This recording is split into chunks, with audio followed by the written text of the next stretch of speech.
It says it's recording, right? Okay.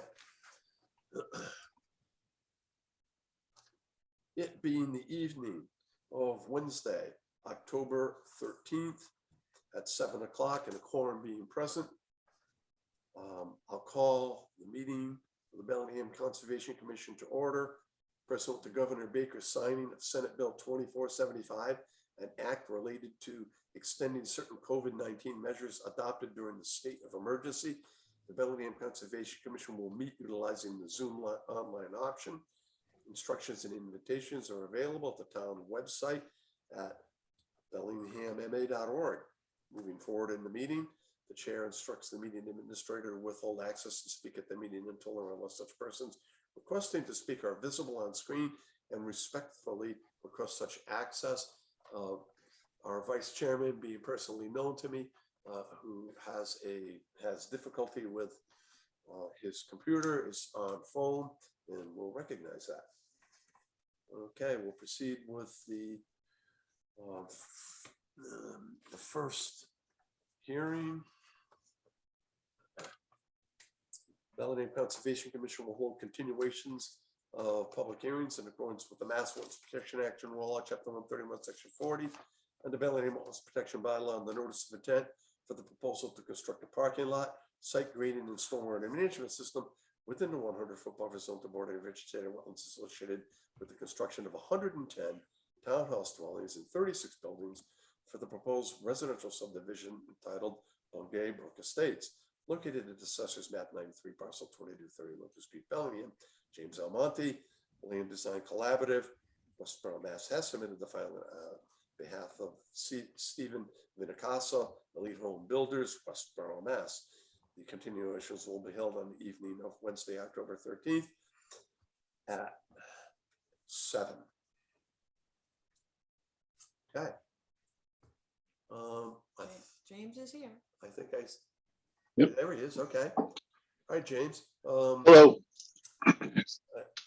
I know we haven't received peer review comments from Frank yet, but what we'd like you to do is to make a presentation explaining to the commission and to members of the public the changes that you've made in response to the first peer review.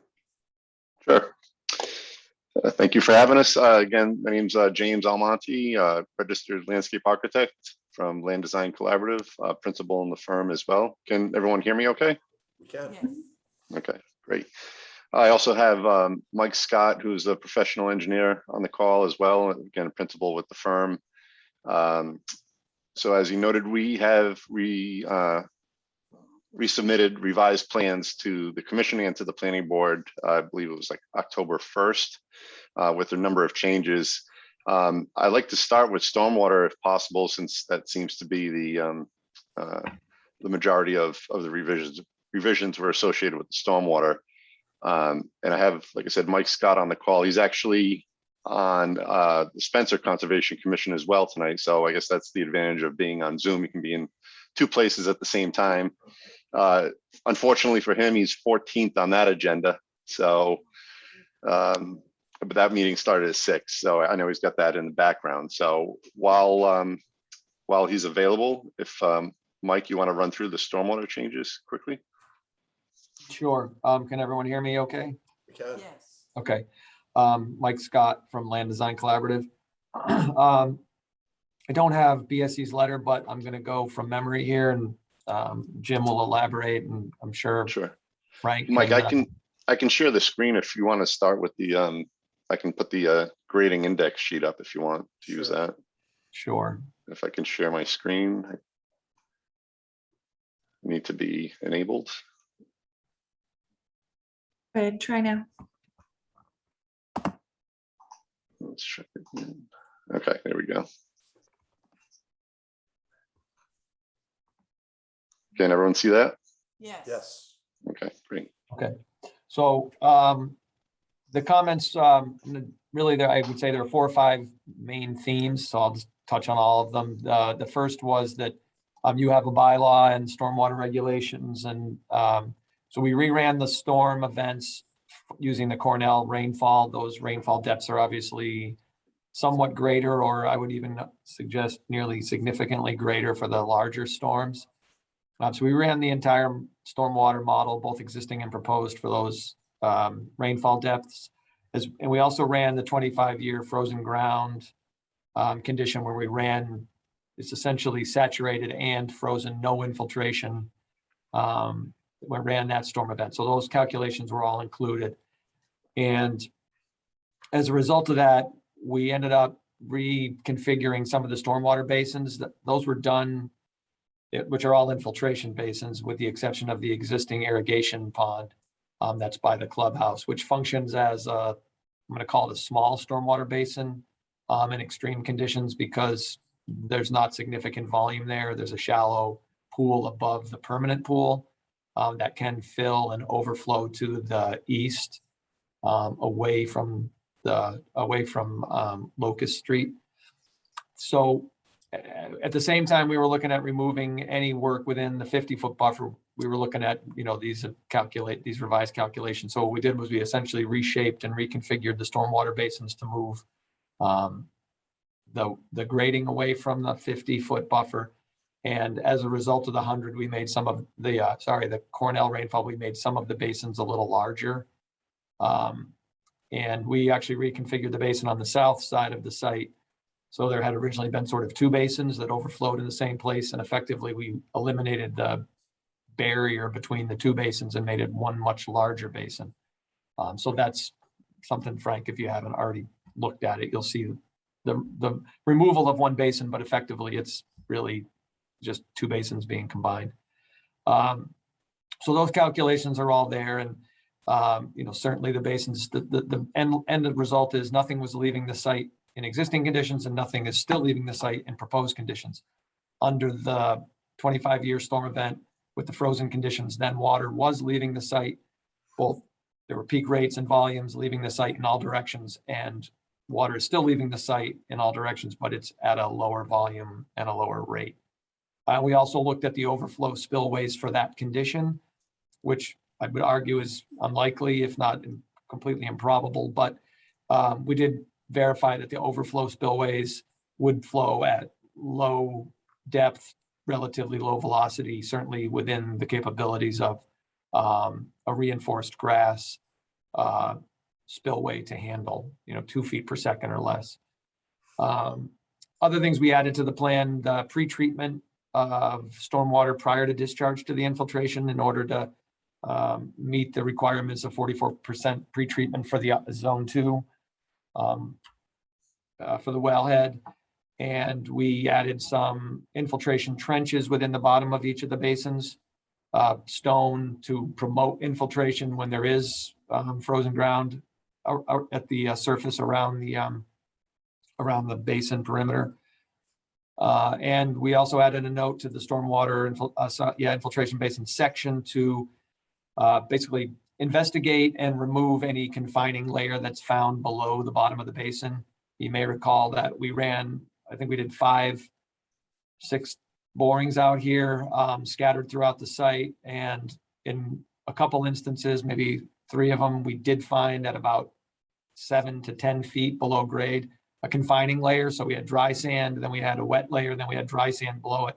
And during the initial hearing, one of the comments that Frank made was, there'd be an opportunity to punch through that sort of confining layer and connect the upper layer to the lower layer to promote that infiltration. There's no depth, there's no groundwater offset concerns here. We're anywhere from 15 to, well, say 12 to 15 to even as much as 20 feet above the surrounding wetlands, which is where the the final moist layer was found, and the 2 existing monitoring wells show the groundwater to be, down at wetland elevation. So those were the sort of the 4 major components, I think, that we dealt with from a stormwater standpoint: the depths of the rainfall events, the 25-year, reconfiguring the basins to be out of the 50-foot, adding those, trying to promote infiltration with the recharge trenches, and then that discussion of removing any confining layer. I guess I didn't mention the pretreatment devices are, we called for CDS water quality structures at every catch basin. So rather than a conventional sump with a hood, we have a water quality device at every inlet point in the drainage system. And that was due really to two factors. When you start stringing these types of structures together, there was really no room for sediment forebays. I'll start with that. And we felt like those were out of character with what we were attempting to do with these large infiltration basins. So we looked at the structure. When you start trying to connect these structures in series, the last structure in line tends to take the most flow. It needs to be a large treatment unit. And or if you do smaller units upstream to avoid a large structure at the end, you need to have sort of an offline system. So it adds multiple manholes and structures to the pipe network. And with the narrow road, which we did to, minimize impervious, it starts to create havoc with the sewer and water systems when you start adding all these other structures in the road. So we just opted to swap out the catch basins, which in my opinion is probably a better solution in the sense that you're getting capture and treatment right at every point. And while you might have to clean out more structures, you're not dependent on one structure, which could either be poorly maintained or fail. You have multiple smaller treatment units along the way. So that's really, I think, Jim, unless I forgot something that we talked about earlier, I think that's the recap of the stormwater. I think that's all I had on my notes as well. And I can run through some of the other plan changes as well quickly. Some of them are relevant to conservation, some are planning board, but from an overall standpoint, I'll run through them anyway. Jim, before you do that, I'm going to jump off this call and get back on the Spencer call. All right. Mike, where are you on that agenda? I'm sorry, I don't have to have a sidebar. They're about a third of the way or quarter, roughly half the way through it. Can you stay on in the background in case there are specific stormwater questions? The challenge I had with that was I got two speaker systems. I got one speaker for two meetings and I got one microphone. Okay. It wasn't working well. I was getting vertigo, and if I start talking about Bellingham and Spencer or Spencer and Bellingham, I'm going to get more grief than it's worth. So okay, all right, okay. That's fine. Thank you. All right, so Jim, before you proceed, sure. Just a couple of things that I want that the commission would like to highlight. We didn't see the location of any of the test pits on the plan. It's possible we missed them, but because Frank hasn't submitted all of his comments, we're going to ask him to take a peek at that. Okay. And also at the northern detention basin, we weren't sure. We didn't see an inlet to that. So we were anticipating that might be just overflow into that additional basin. But we're going to ask Frank to take a peek at that as well. Sure. Are you talking about this one here? Yeah, that's the one. Yeah. I believe that's the case. It does act as an overflow from this basin, but we can confirm that. Okay.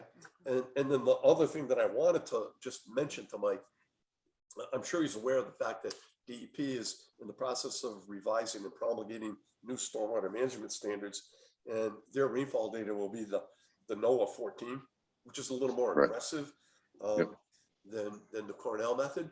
And the commission in the promulgation of its regulations was trying to anticipate more frequent, higher rainfall events. So, this is all in line with current planning. So just want to look at that. And all of these units are going to have roof infiltration leaders.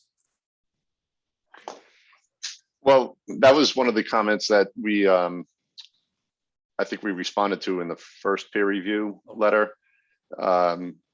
Right now, they're proposed to just flow onto the ground. They eventually make their way into the infiltration system, either by land or by pavement, which flows into the catch basins.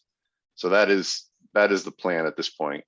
Well, it is a subdivision of more than 4 units, and roof infiltration is a requirement. Again, I'll rely on Frank to determine whether or not that meets that performance standard. Normally in these situations, we have actual infiltration into the ground, so we don't have to rely on that overflow, overland flow. Right. Okay. And I know Frank's listening, so this is good. So I'm sorry, I didn't mean to interrupt. So Jim, no, that's okay. Why don't you Sure. say James? Yep. No, it's okay. I go by both. It's James on my email address, but you can call me Jim. That's fine. Most people do. So, Okay.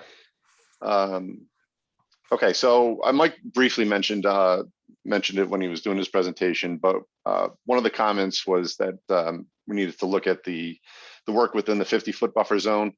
So we actually did eliminate all of that work within the 50-foot buffer zone. There was a little bit of work up here that we pulled the grading away. You'll see on the site prep and demolition plan that there is erosion control within the 50, but the only reason we did that was because there's the existing netting for the driving ranges in that location, which we're proposing to remove. So we have a double row of erosion control in that area just to address that issue. So again, we did pull the grading away from the 50-foot buffer zone there. We had a little bit by the existing parking lot and clubhouse that we pulled this whole parking lot away, and I'll touch on that a little more detail later, but there's no more work in the 50-foot buffer zone there. And then in the southern portion of the site, this basin had some grading in the 50-foot, and we eliminated that as well. We never had any work proposed within the 25, so that wasn't an issue.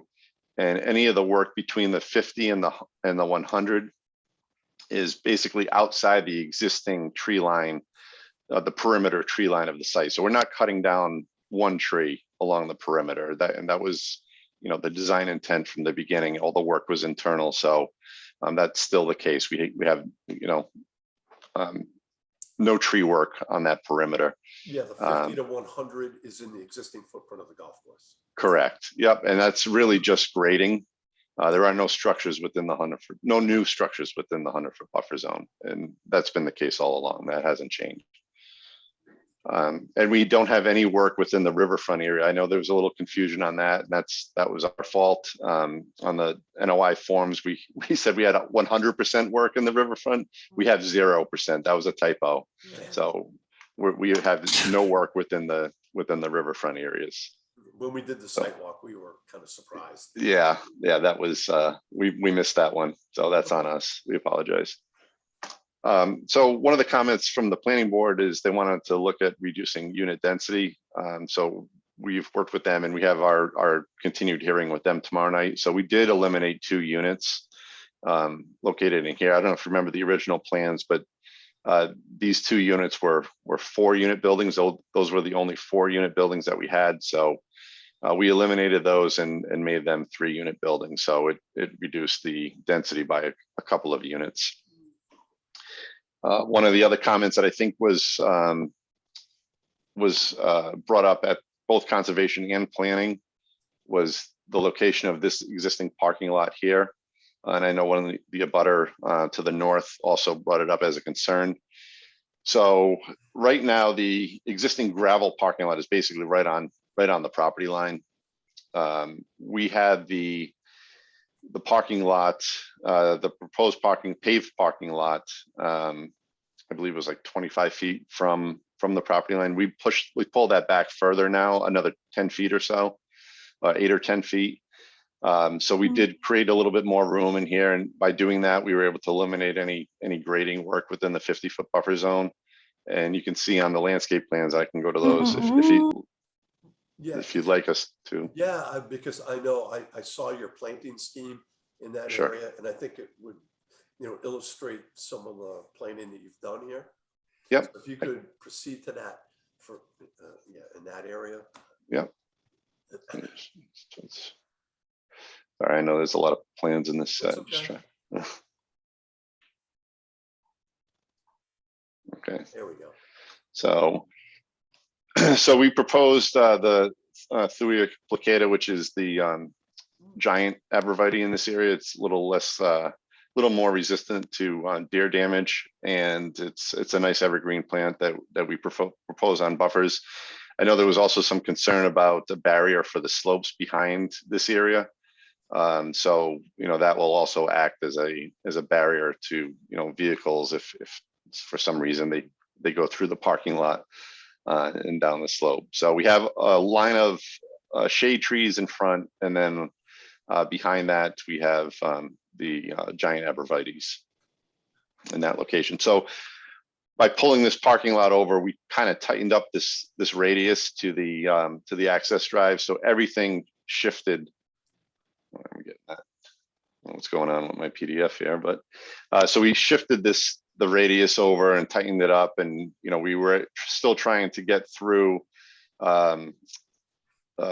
maintaining these existing large trees in this location and the existing pond. So we had to kind of work our way through this area, but we were able to accomplish that. So I know that was a concern of both the commission and the planning board and the abutters. So we were able to do that as well. And if I could, James. Sure. I've done a partial review, so I've gone through the plans, I've gone through some of the calculations. So these, I'll call these preliminary comments. I'll put them in a letter next week.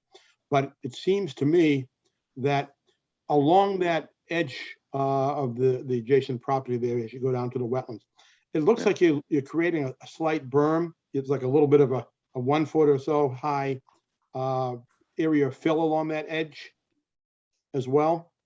Okay. I'm sorry, where are you? So I'm looking at, so if you go a little bit more to the corner right by Locust Street, that word, between the parking lot and the property line to the north there. It looked like from the grading plan, there's a little bit of a hill that's being put in that area there that sort of extends along the area that's very close to where the parking spaces are in the property line. And it's not exactly clear, but that's what looks like the intent was. And I don't know, maybe you could add some spot grades later on. That'll be a comment. I think there's a high point in there of a foot or so higher than the parking lot grade along that area. Okay. All right. We'll take a look. It cuts back down to existing grade at the end of the parking lot where you have you're tying into the existing cart path at the westerly end of it. But I think that's a positive step. You're talking about the grading plan? Yes. Do you know which sheet that is? I can go back to that if you. I don't know. Is somebody marking this up? Can you guys see the PDF? I don't know. I saw some hearts. I don't know. It's not me. I don't know how to do that. I don't know who's doing that, but it's not me. So I don't know what's going on there. I don't know how to stop that, but somebody's messing with it. Oh, great. All right. So if you so you can sort of see where there's a contour, right? It says with gravel pavement, there's a contour. I think it's the 228 contour, or it might be 226. There's a 230, I guess there's a 230, 228, 226 contour, right where it says high. Yep. Yeah. And then the grade next to that's about 224, 225 in the parking lot. So again, it looks like you're looking to create like a little bit of a berm there, which I think would help both with the cars and stuff like that. But I just wanted to confirm that, and you may want to put a couple of spot grades in there just to sort of show that. Yep, we can do that. And it also gives a little bit more height on the plant material as well. So yeah, we can add some spot elevations there to tighten that up and make it more clear. Okay. Let me just go back to the landscape plan for a second and go to the index plan. So one of the other things that we did, and I know this is outside the buffer zone and not necessarily a concern of the commission, but we did address some of the comments from the abutters to the west, and we did add about 30% more proposed plantings of evergreen trees along that property line. So that was one of the concerns that came up, and we also added some plantings along the sewer pump station in this location as well to kind of screen that out, as well as proposing a privacy fence around that area as well, just to screen that as much as possible. Let's see what else. One of the comments from the planning board, again, not necessarily concerned of the commission, they wanted designated trash removal area. So we're showing a dumpster and a recycle area next to the existing maintenance shed. It's already paved there now. We thought that would be a good location. It's kind of out of sight, out of mind, but it's already disturbed. So we wanted to utilize that area for trash removal as well. Finally, the applicant, Mr. Vinicasa, was able to finalize his deal with the church. So they'll There will be no sewage treatment plant on site, which is good news for everybody. So I know he was working on that process for about a year or so. So that has been finalized in the last couple of weeks. So there's no sewage treatment. There'll be, the pump station will be there, obviously, and then the sewer will be, it's shown on the revised plans. We provided plans and profiles for the sewer route, which will go down Reservoir Road and then eventually through the cemetery and tie in to the manhole in Pine Acres. So that's the update on this. Anything within the buffer zone, that would be a separate filing. Absolutely. Yep. Understood.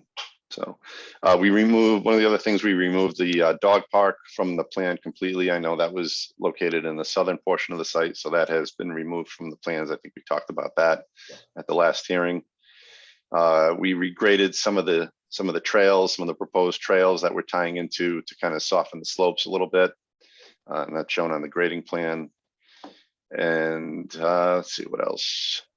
We provided a site demolition and site prep plan, which will help clarify, what's remaining, what's to be removed. And that's part of this revised plan set as well.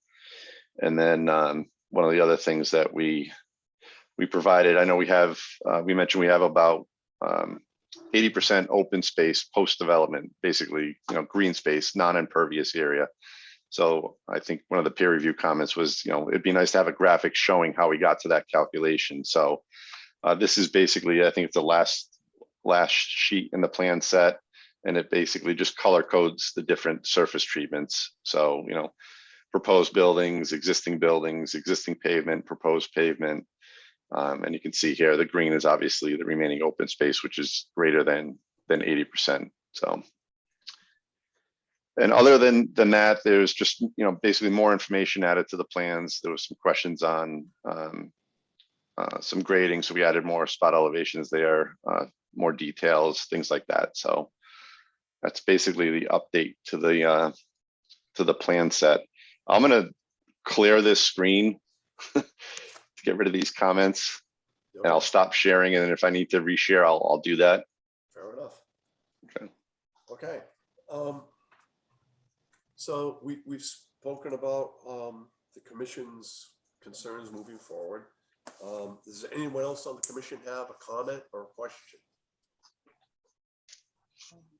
Yeah. I have a question, James. I know in the peer review responses, you said that there was an erosion control plan. I didn't see a specific erosion control plan. Was that incorporated in the demolition plan? Yes. Okay. Yes, it I was. wasn't able to find any labeling of where the erosion control was. I saw limit of work, but I didn't see anything. I must be missing something. Okay, I can share my screen again if that's okay. There we go. Okay, so can you guys see that? Yep. So ECB is our abbreviation for erosion control barrier. And that's this heavy dashed line located along the perimeter of the site. And this is on your demolition and Correct. and site prep plan. Correct. It is. Yep. Thank you. Yep. Thank you. Yep. Yeah, we see it. Okay, thank you. You're welcome. And it took me a little while. I couldn't find it either. And I had to go back to, I think it's page 2 that has all the abbreviations. Right. And I finally found it. They do have erosion control details at the end, as you probably saw, and stuff like that. So, Mr. Chair, quick question. Where are the snow storage piles going to be located? Yeah. That was one thing I forgot to mention. And we did add that to the layout materials plan. And it's shown in these hatched areas here throughout the site, and none of them are located within the 100-foot buffer zone. I see, okay. So it's basically these areas here. We didn't show it along the driveway. I mean, this is going to be, plowed and maintained as a typical subdivision road where it's just going to, go along the edge of the road. So just for plan clarity, we didn't show it the entire length, but in areas where it did make sense, in unique areas, we showed it here along the existing house and main and shed. And then in the cul-de-sac areas, we showed some snow storage areas as well. Just again, a comment on, these are just very preliminary comments. Mhm. When I looked at what was shown as a snow storage area, and I didn't do a lot of calculating, they appear to be relatively small for the areas being served. And I don't know, James, and this is really up to the commission and planning board to comment on. You might want to have maybe some other larger snow storage areas. If the climate change still happens, we may not be getting as much snow. Right. But if we do get a lot of snow, I'm not sure you can fit much snow in those areas that you're showing on there. And that's, Right. I know, something that the commission has mentioned in other projects. Sure. Thank you, Mike. Any other questions from the commission? Any questions from the public?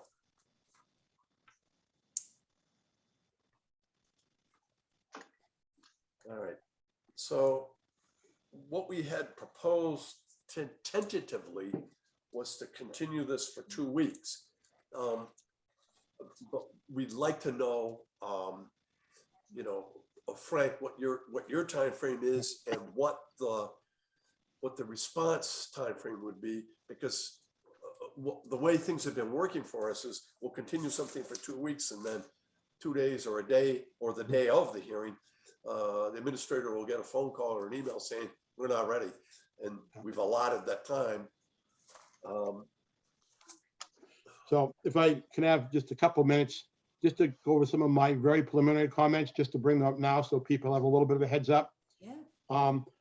So the site plans have been revised. They are much more complete and much more informative and easy to read and follow. So I think that's a very positive plus. A number of our comments, I haven't gone through all of them, but a number of comments have been addressed. I still want to go with some of the other ones. Again, the stormwater comment, the stormwater has been addressed and updated in a number of ways. There's items that I think are going to require a waiver. So for example, and some of these are planning, but some of these are conservation. But for example, if in fact the applicant does not want to do roof runoff recharge, I think they have to have a formal request to do that. I'm not sure that that's something I'd recommend, but again, if they're not, they need to request it because that's part of the stormwater regulations. In a similar way for planning board, the water in these infiltration basins, it may be a couple of feet deep, but the regulations talk about having some kind of a fence around them. And again, I think there needs to be some formal request for some of these items, and we may need to work them out as we go through the rest of the project. Again, a lot of stuff, I think the town, there's a bunch of items that I think are relatively small in nature that might need to be addressed. One of them I mentioned was the snow storage areas. They look relatively small compared to the areas that are going to be served. And it may be that they're going to plow the snow along the edge of the side, other edge of the roadways and stuff. And that may be an acceptable plan. But they may want to think about that a little bit more. This one's for planning board, so I'll give you a heads up at tomorrow's meeting, James. There's a number of water and sewer crossings, and usually you try to minimize those. And this is a private development, but typically the standard is you keep your water 1.5 feet above the sanitary sewer, and when you cross it, you have that same separation. You may be required to put concrete encasement on either side on the water. And there's also a typical requirement for a 10-foot separation between water and sewer. And I think you can do it. It's just a lot of the water and sewer is less than the 10 feet apart. I think items such as the pump station, the offsite sewer force main and stuff, I really think that's a Don DiMartino review comments and stuff. I don't want to get involved with that. I think that's going to be taken care of. I think a lot of stuff I'm seeing so far are relatively easily things to be fixed, but some is going to need town conservation planning board input and coordination with the applicant, and some things will be outside that. So that's sort of where I'm at with that. I'm looking to try to get the our next letter out by the beginning, the middle of next week at the latest. So that would be helpful, so people could take a look at that well in advance of the next conservation hearing. So with that being said, it doesn't give James a lot of time to turn around responses to the comments.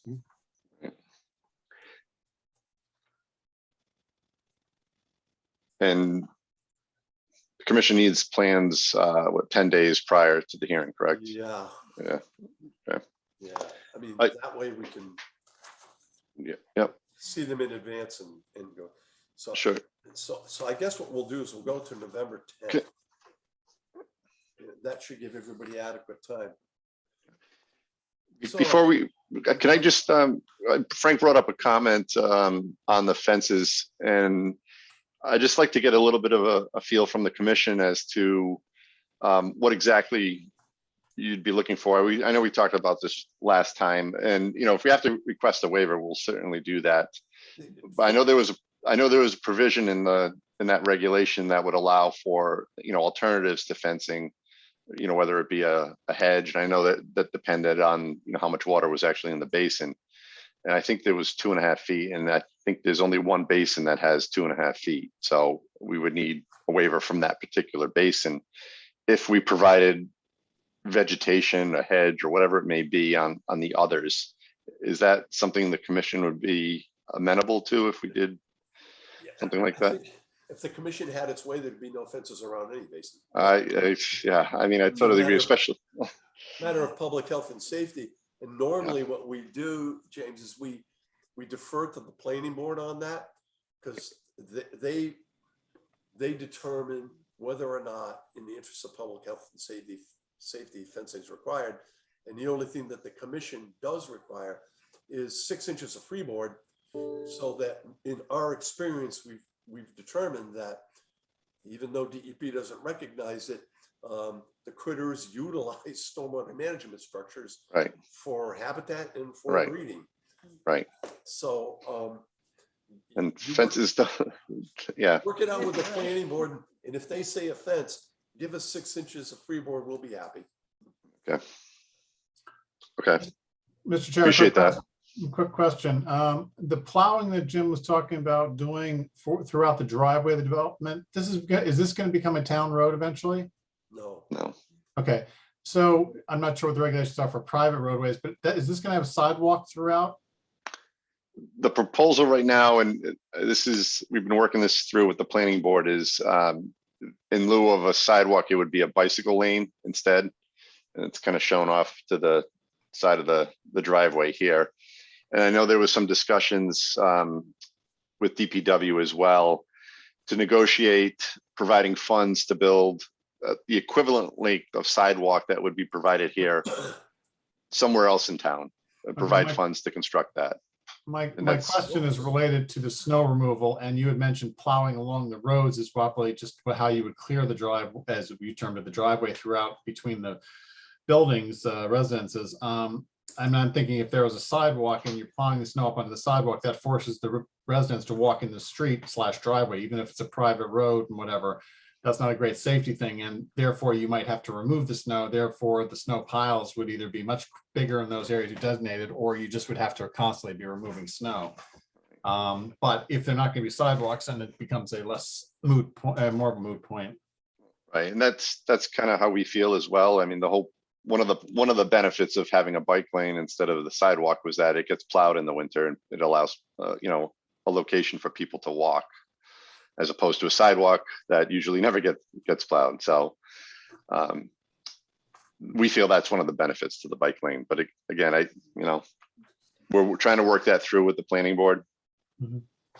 And I'm sure that'll come up tomorrow night. Thanks. Okay.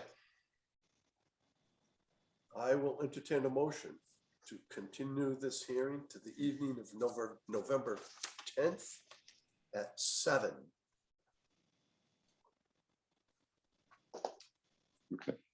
So moved.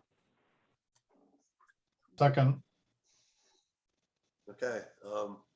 As usual, we've been advised to poll the members. Mr. Vice Chairman, Neil, Yes. Michael, Yes. Ryan, Aye. Noel, Aye. and Ariane. Aye. Okay, by unanimous vote. Thank you very much. We'll look forward to seeing the responses and moving forward. Thank you very much. Thank you, James. Take care. Okay. We'll ask Ariane to recuse herself from the next two hearings, even though they are brief. Yes, I recuse myself. Thank you.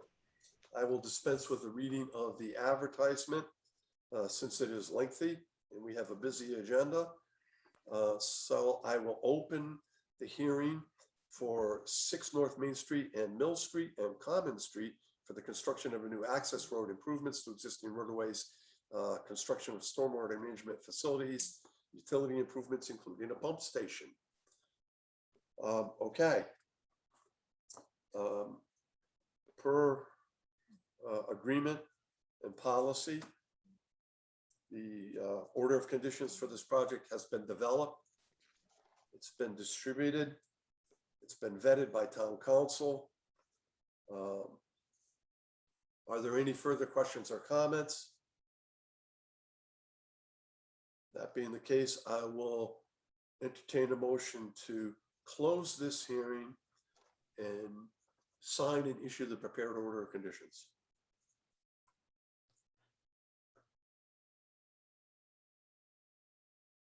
So moved.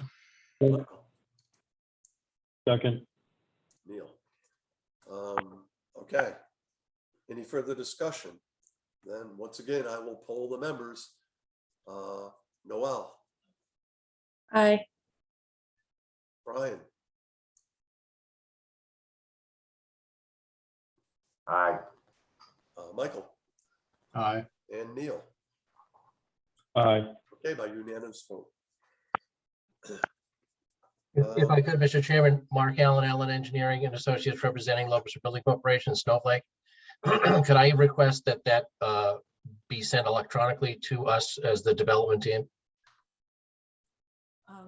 I'm sorry, I missed what you He said. wants it sent electronically, but we have to sign it. Yeah, absolutely. We can send it to you as soon as we get it signed. Okay. Okay? He wants it electronically though? Can we do? Oh, of course. Yeah, sure. Okay, with the original signatures? Yeah, I'll scan it and I'll send it out. Okay. I usually distribute it. Yeah, of course Okay. I can do that. I know some folks have had difficulty recording their orders in Norfolk, so. All right, now moving ahead to the next hearing. Once again, I will dispense with the reading of the entire advertisement and open the continuation for the Mechanic Street and Mill Street subdivision entitled Red Mill on the Charles for roadways, utilities, stormwater and management for a residential subdivision.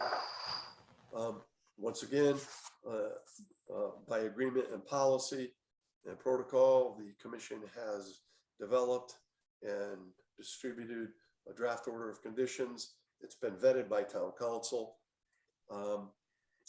Receiving no questions. I think we just had for Mr. Allen a couple of minor observations, and we did not cover this in the order, but I think you're going to find that during development phases, the ATV traffic could become problematic.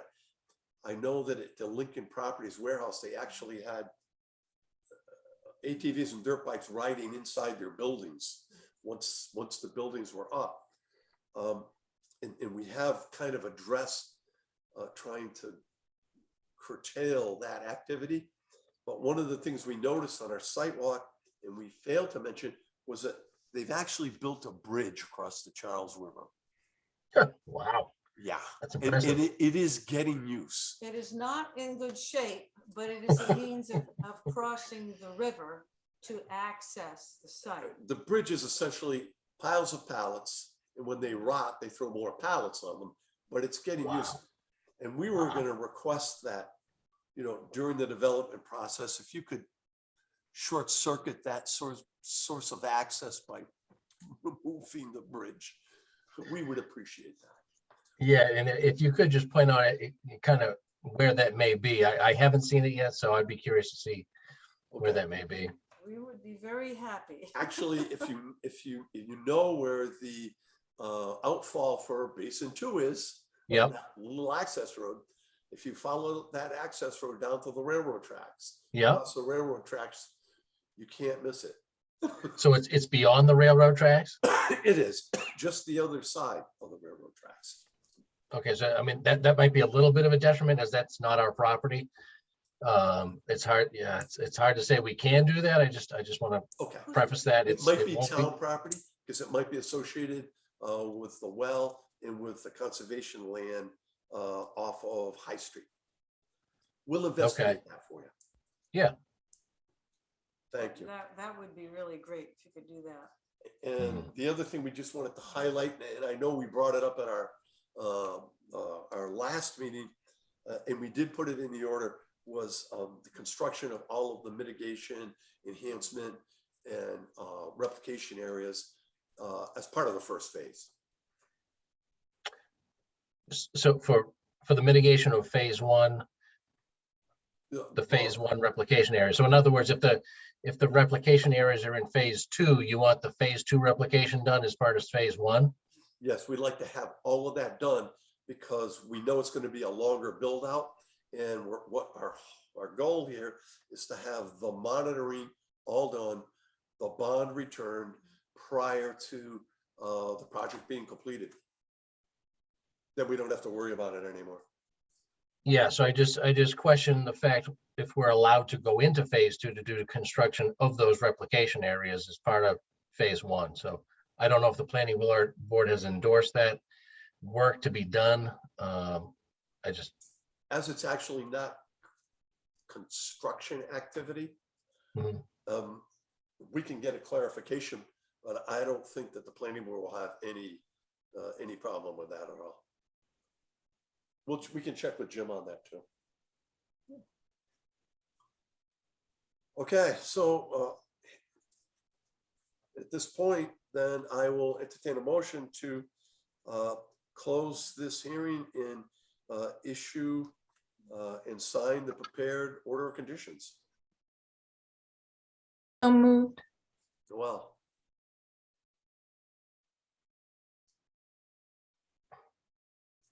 Second. Brian, any further discussion? Okay, by roll call, we'll start with Brian this time. Aye. Michael? I saw you say not aye, but I didn't hear you. Aye. Thank you. Neil Aye. and Noel. Aye. Okay, by unanimous vote. Thank you very much. Great, And thank you again, very much. Ian Much will- appreciated. Ian will get you the permit as you require. Great, thank you very much. We'll have it recorded and returned. Beautiful. Okay. No, yeah. The hearing notice is in.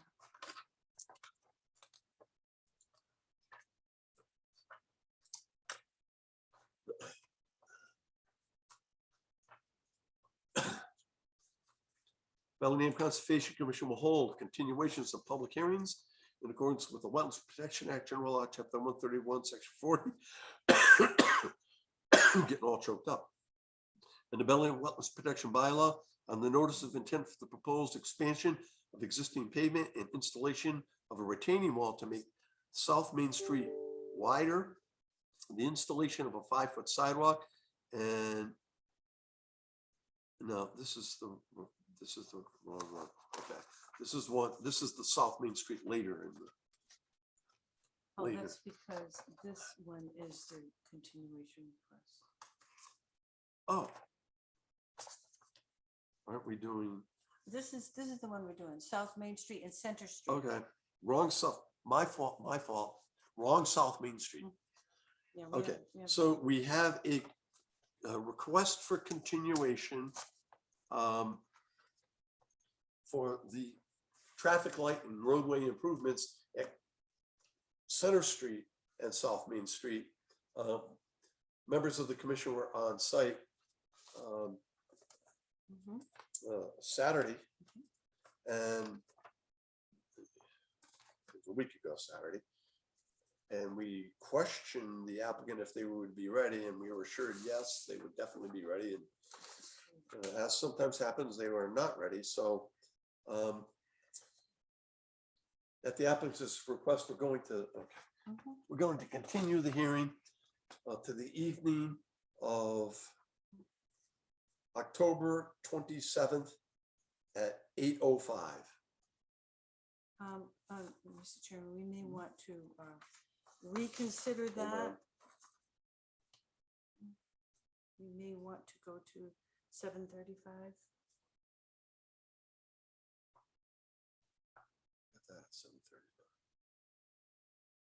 That's November. That would be November 4th. Okay, So that went to November what- 4th, that's yeah, right. right. We may want to think about. Well, no, if we can, changing that if we can revise and keep the agenda compact, we'll do it. Mhm. I withdraw my request and we'll make a new one.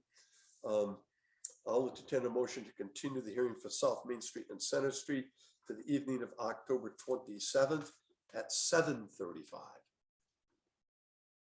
So moved. Noel, Second, Neil.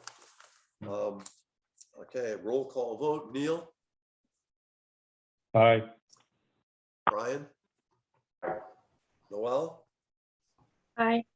Michael, aye. Ariane. Aye. Okay, by unanimous vote. Now we're doing the other South Main Street one. Okay. So what's happened is we've had a couple of continuation requests, and so we're a little ahead of schedule.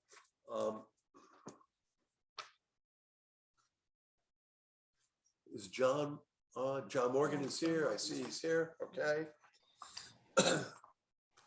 Let me read the advertisement for the proper hearing this time. The Bellingham Conservation Commission will hold public hearings in accordance with the Mass Wetlands Protection Act, General Law, Chapter 131, Section 40, on the notice of intent for pavement rehabilitation, sidewalk construction and reconstruction, drainage improvements, and widening for bicycle accommodation, including activities within a 100-foot buffer zone to bordering vegetated wetlands, inland bank and riverfront areas to a perennial stream located on Route 126 South Main Street from Douglas Drive to Route 126 Mechanic Street, Bellingham.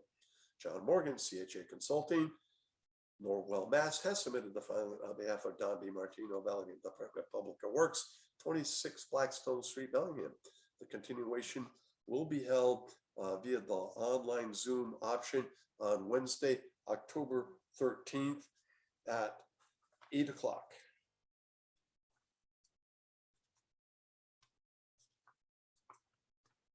Okay. So we'll have to let John share his screen. This is Andrew Vakovic. I'm also with CHA. I can share my screen for you. Okay. There you go. Share.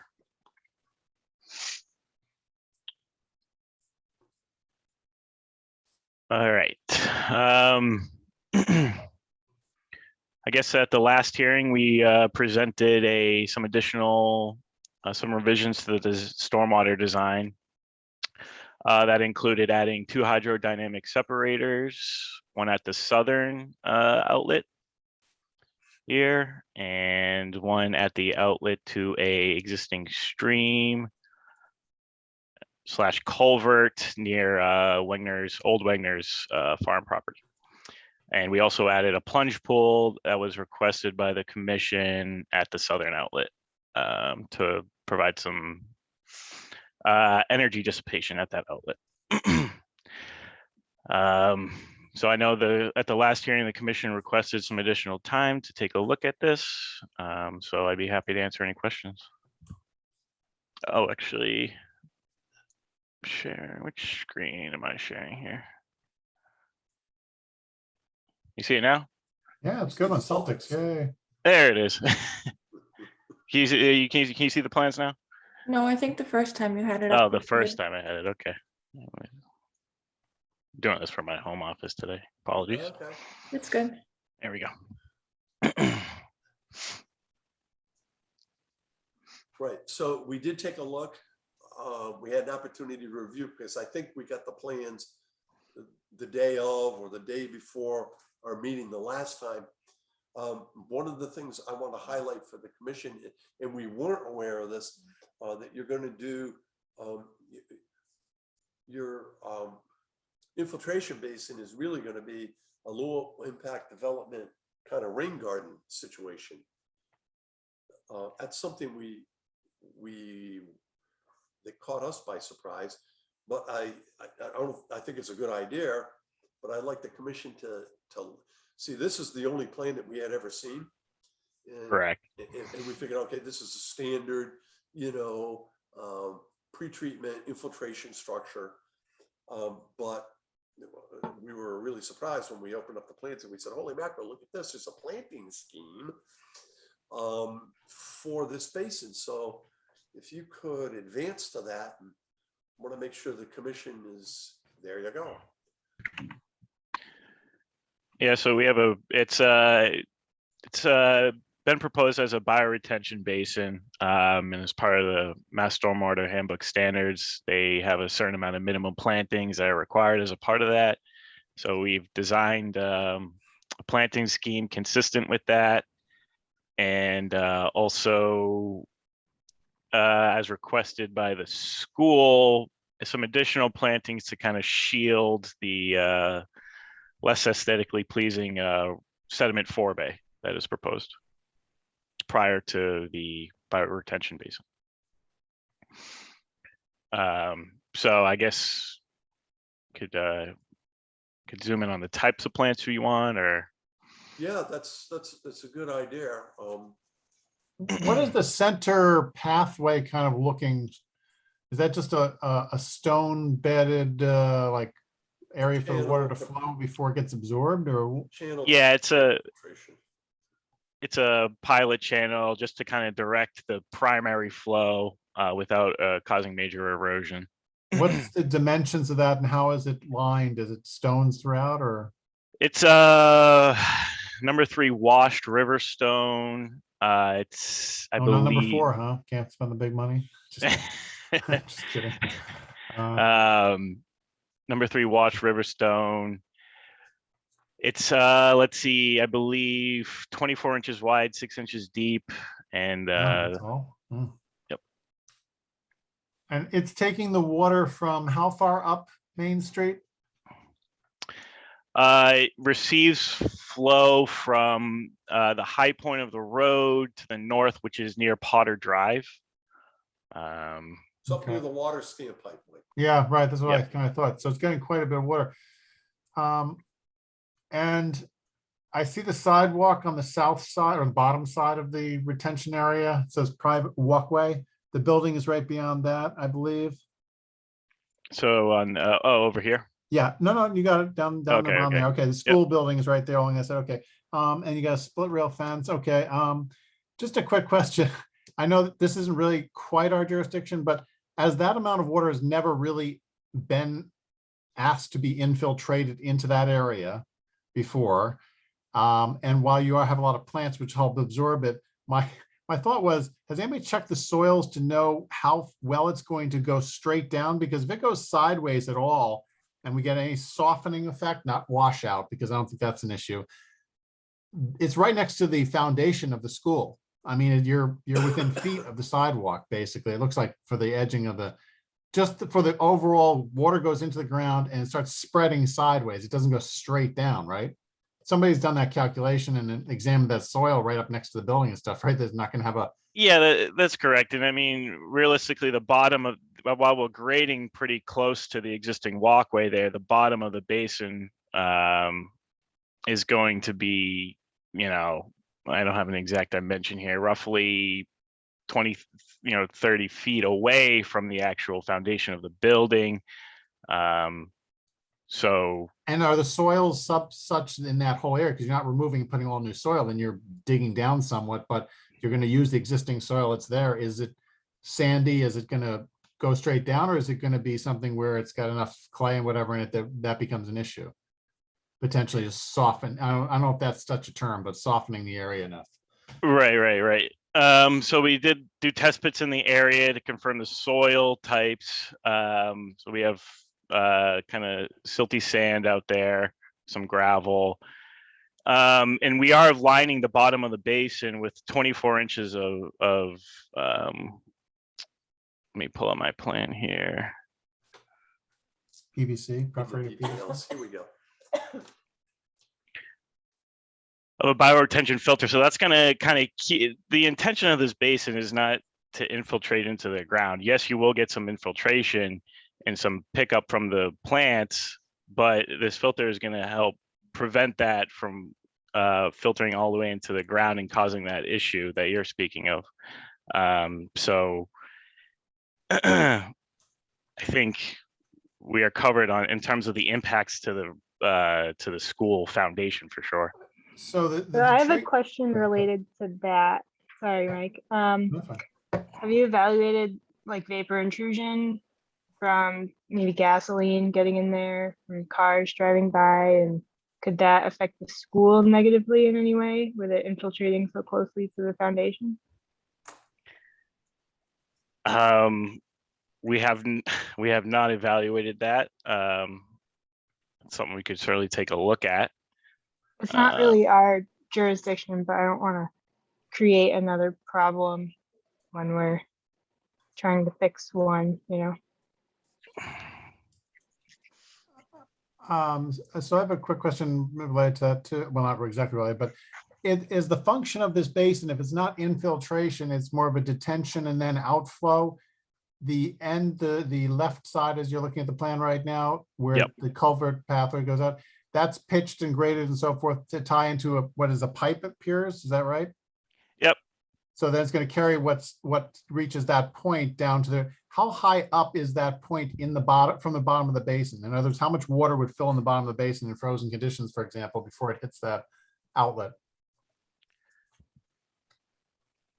So we have the storm drain here, water quality elevation. So it's about 1 foot. Okay. Before it hits the outflow and starts flowing out that pipe south. Correct. Okay, so if in the bottom of that basin from the 328 mark all the way around. Yep. That's the bottom elevation, 328? Yep. If that is the bottom and then you have plantings, if I remember right, when you did the overlay with the plantings in there, that whole area is covered with plants, meaning trees, shrubs, etc., not just grass, right? Correct. Are all those able to not only survive but thrive being in up to a foot of water at times? Because it sounds like they're going to be awful wet for a while. I mean, you're planting them in the bottom of the basin. I'm not trying to criticize, I'm just trying to understand how that would work. I've Yeah, never for seen sure. this setup. Yeah, so these like I said, these species were chosen based off the Mass Stormwater Handbook for use in the bottom of bioretention areas. I am not a landscape architect or a professional when it comes to particular species. I don't know, Jay, if you could speak to that. Give me a second here. Mr. Chair, just let me know if this is like speaking totally out of turn or if something like this is something that you feel we should just not spend time on. No, I mean, this is something that we were not really aware of during the earlier hearings. And so it's good to look at it now. I think it's a good idea. And the administrator and I have looked at the plant list and, it's appropriate. We have to keep in mind that we don't look at the 25-year frozen ground conditions or holding the 25-year storm because technically it's a DPW project. So it's exempt from local bylaw regulations. Yeah, I just hate to see us spend the town, Oh, no, I state, whoever understand. spend all the money and effort and have these things die in 2 years because they get drowned. The bottoms of them just too wet. Okay. And then you got to replant or something. So I think James is ready to talk.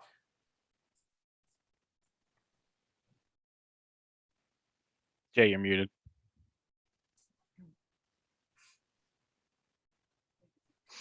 How's that? Does that work? Can everybody hear me? Yes, it does. Technology is not always a friend.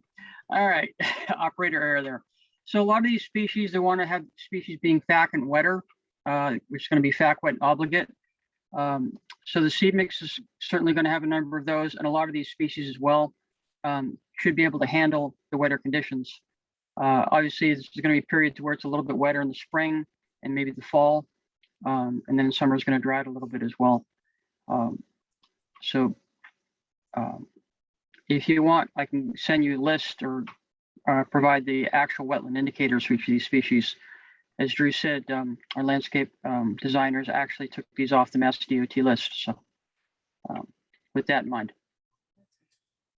Yeah, I don't think we need, I mean, you've specified them right on the plans of record. It's standard. Well, these are the sorts of plants that we would use if we were going to do a wetland replication or possibly a 25-foot no disturb zone mitigation. So these are standard plants. Yep. I mean, they'll be able to stand some wet feet, but I think Mike's, I don't want to put words in the member's mouth, but I think Mike was just concerned that, you know, too much inundation would cause plant mortality. But what we can do is we can put something in the order of conditions saying that, you know, normally we would get a 3-year monitoring period for the replication area. We can have someone just monitor it to make sure that we don't have a big die-off. And if we do, you know, just to have a revision or supplemental plantings made, something like that as a special condition. Would that be okay, Mike? Can't hear you. Yes, that'd be fine. I just think, you know, as long as somebody's thinking about it, looking at it, fine. James, makes sense? Yep, that works. Okay. So, We also got the revised. we got, yes, thank you. We have received the revised operation and maintenance plan because now we have additional structures. You know, as we expressed to the applicant's representative during our previous couple of hearings, you know, when we're doing roadway improvements, the commission has always looked for some improvement to stormwater quality. And in this situation, we've been able to improve stormwater quality and mitigate some velocity as well. So I think that the commission has done its job on this. And is Don available tonight? Is Don on? Yeah, if you can hear me, I'm here. Yes. Oh, there he is. Hi, Don. Hi. Anything to add? Well, the only thing I can say is so far I've gone through 3 of the committees for the additional funding I need because the hydrodynamic separators are not something Mass DOT will fund. And with the estimated $25,000 a piece and $200,000 requested for that stuff, as well as other non-participating items that come up during the course of a Mass DOT project I learned on Pulaski Boulevard. We should be able to get these things done, as well as have a cushion for our abutting residents that feel like they're being railroaded by Mass DOT, which again, learned something from Pulaski Boulevard. So, yeah, we're good to go. Yeah, we all learned something from Pulaski Boulevard. Believe me. Okay. So are there any other questions from the commission? From the general public? All right, in that event, what I'll do is I'll entertain a motion to continue this to the evening of October 27th at 7:30, at which time we will have the order of conditions prepared. And at that time, we'll vote to close, issue, and we'll be all set. Okay, sounds good. Thank you, Don. Appreciate it. Thank you, gentlemen. Thank you. Thank Wait, you. you, did we everyone. vote on it? Thank you. Oh, a good idea. All right, so. So moved. Okay. Ariane, I second. Noel. So Ariane, Aye. Noel, Aye. Neil, Aye. Mike, Aye. and Brian. Aye. By unanimous vote. Thank you. Thank you. You. Thanks very much. Thank you.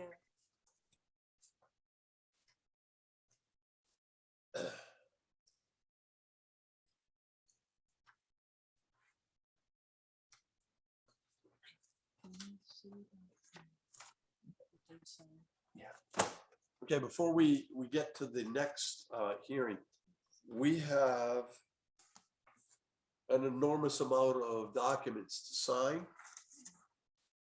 And some of these documents are pushing our time limit. So we I especially, can come tomorrow at lunch. tomorrow at lunch for Ariane, Oh, that would be wonderful. that would be very helpful.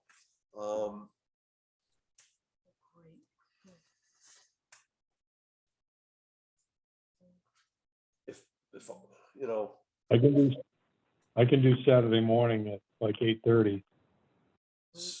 I'll be there. we will be there. Anyone, we have so many documents to sign. Yeah. Anybody else make it on Saturday?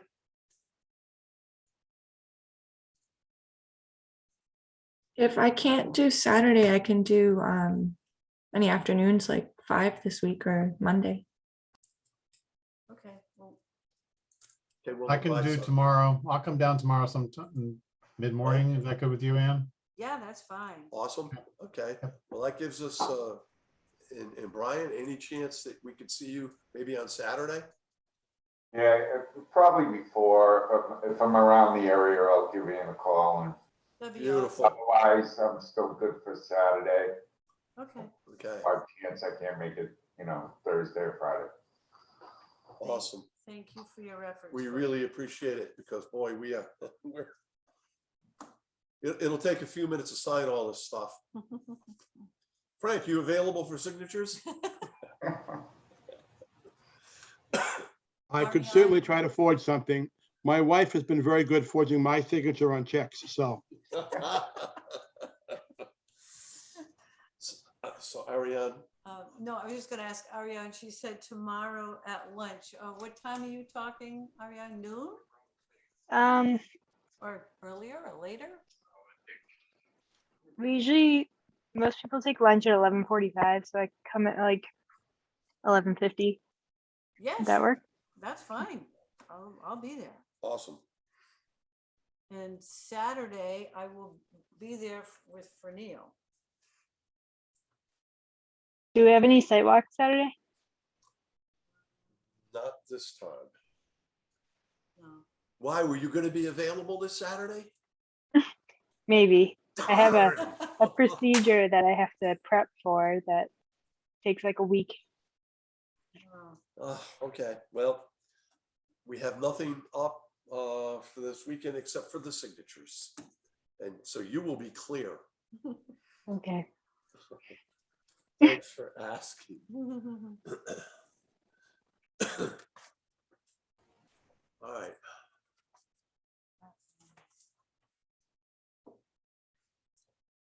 Is Allison here? Yep. Is Allison here? Yeah, she's here. Okay. I'm going to recuse myself, I think. Shut off my video. Okay. Yeah, Allison works at BSC. Mhm.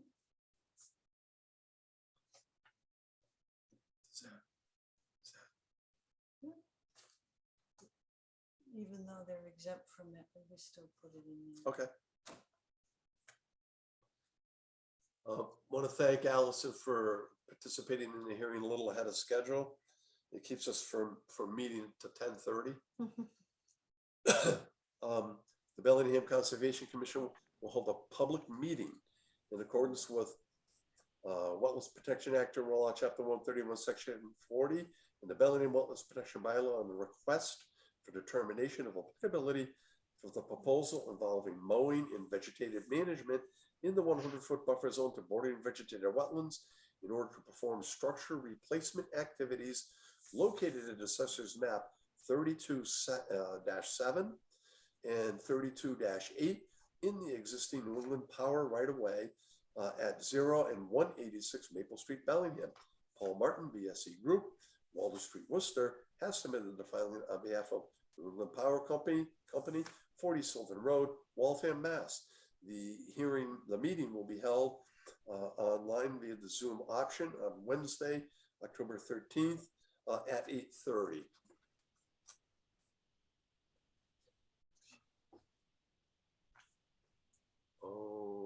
Okay, there's Allison. Good evening.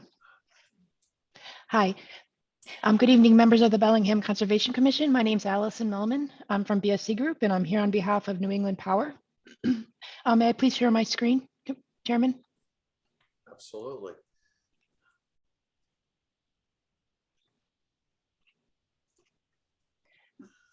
Will the commission please let me know they're able to see my screen? We can see it. Are you able to see the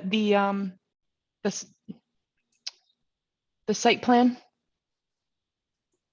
We can see the ortho photo with your activity overlaid. Okay, excellent. It's not the, I just realized I had I'm sorry, one moment, please. That's quite all right. It's not the exact plan I was hoping to show Well, you you. know, Allison, we find that this is a lot easier on consultants. Not having to drive to be in-person meetings. So there's a little bit of wiggle room on the technology. Don't worry about it. Can you please see the updated, the plan that I'm showing here now with the locally regulated buffer zones associated with the bordering vegetated wetland? Okay, this is the correct map I wish to share. Thank you. So I'd like to present the project here. This is for the C-129 transmission line for one structure replacement located off of Maple Street in an existing transmission line right of way. The activities proposed are replacement of one structure here, structure 431. The structure itself is located outside of jurisdictional wetland resource areas under the Wetlands Protection Act and the Town of Bellingham bylaw.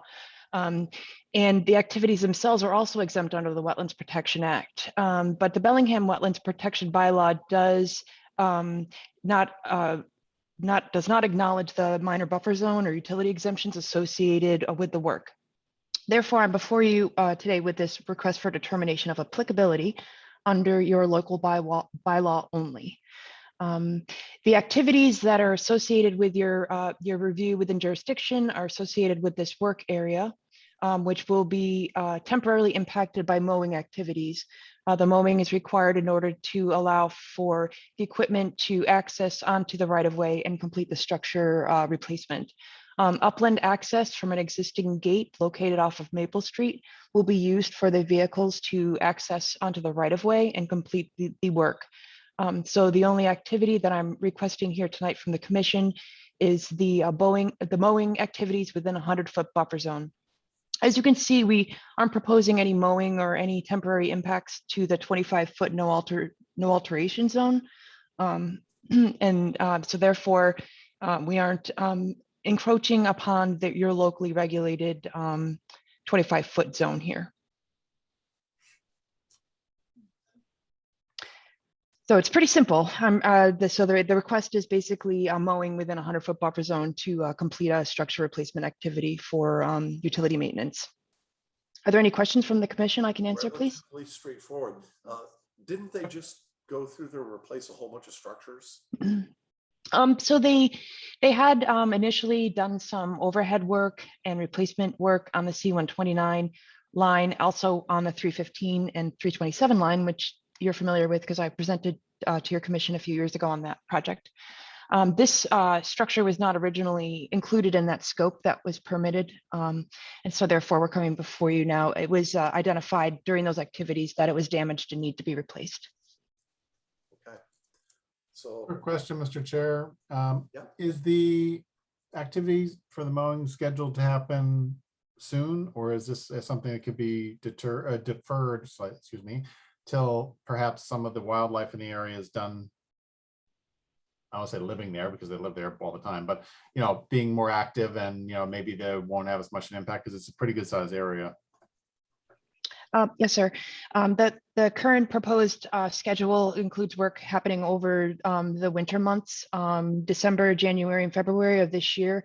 There are other activities associated on this line that they're hoping to complete during frozen conditions because they do involve some wetland work in other towns. Makes sense. Okay.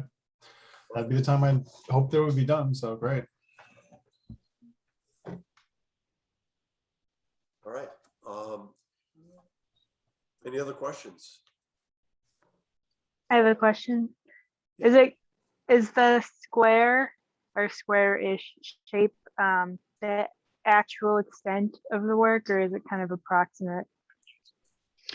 It's actually a very generous approximation of the work. They typically won't mow out the entire 100-foot by 100-foot area for access, but we always try to kind of give a more conservative estimate for that work. So typically they'll just mow as needed to get to the structure and do the replacement activities.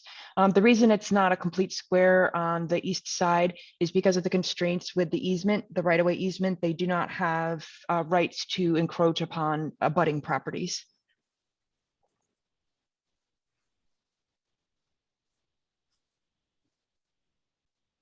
Any other questions?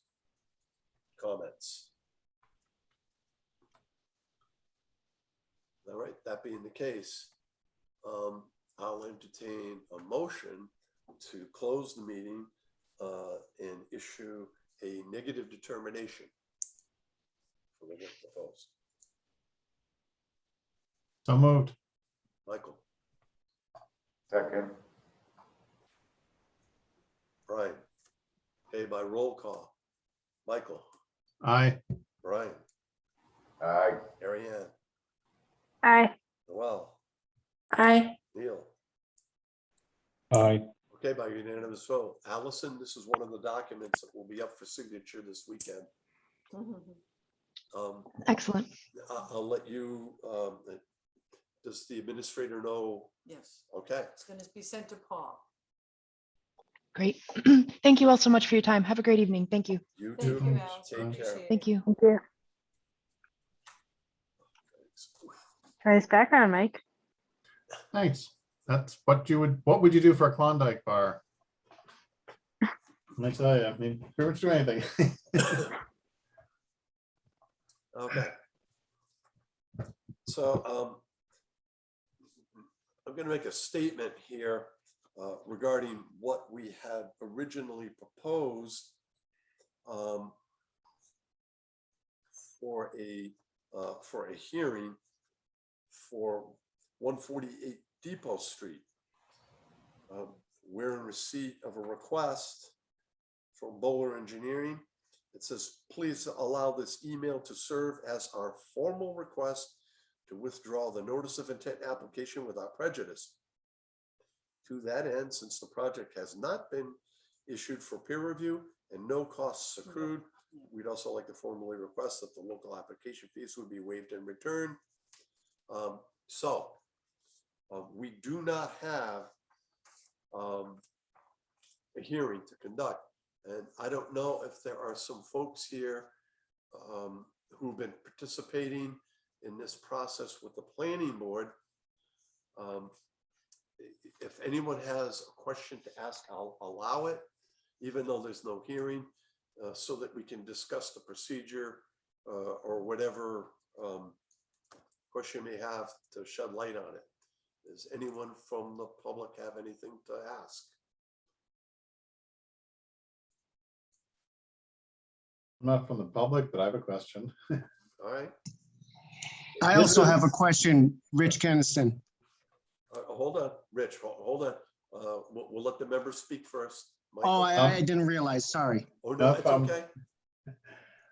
This is north on Depot Street from the site that was walked not too long ago by you and Brian and Ann, which is the Dunkin' Donuts site. This It is would be one to that was the- coming up for review or for NOI.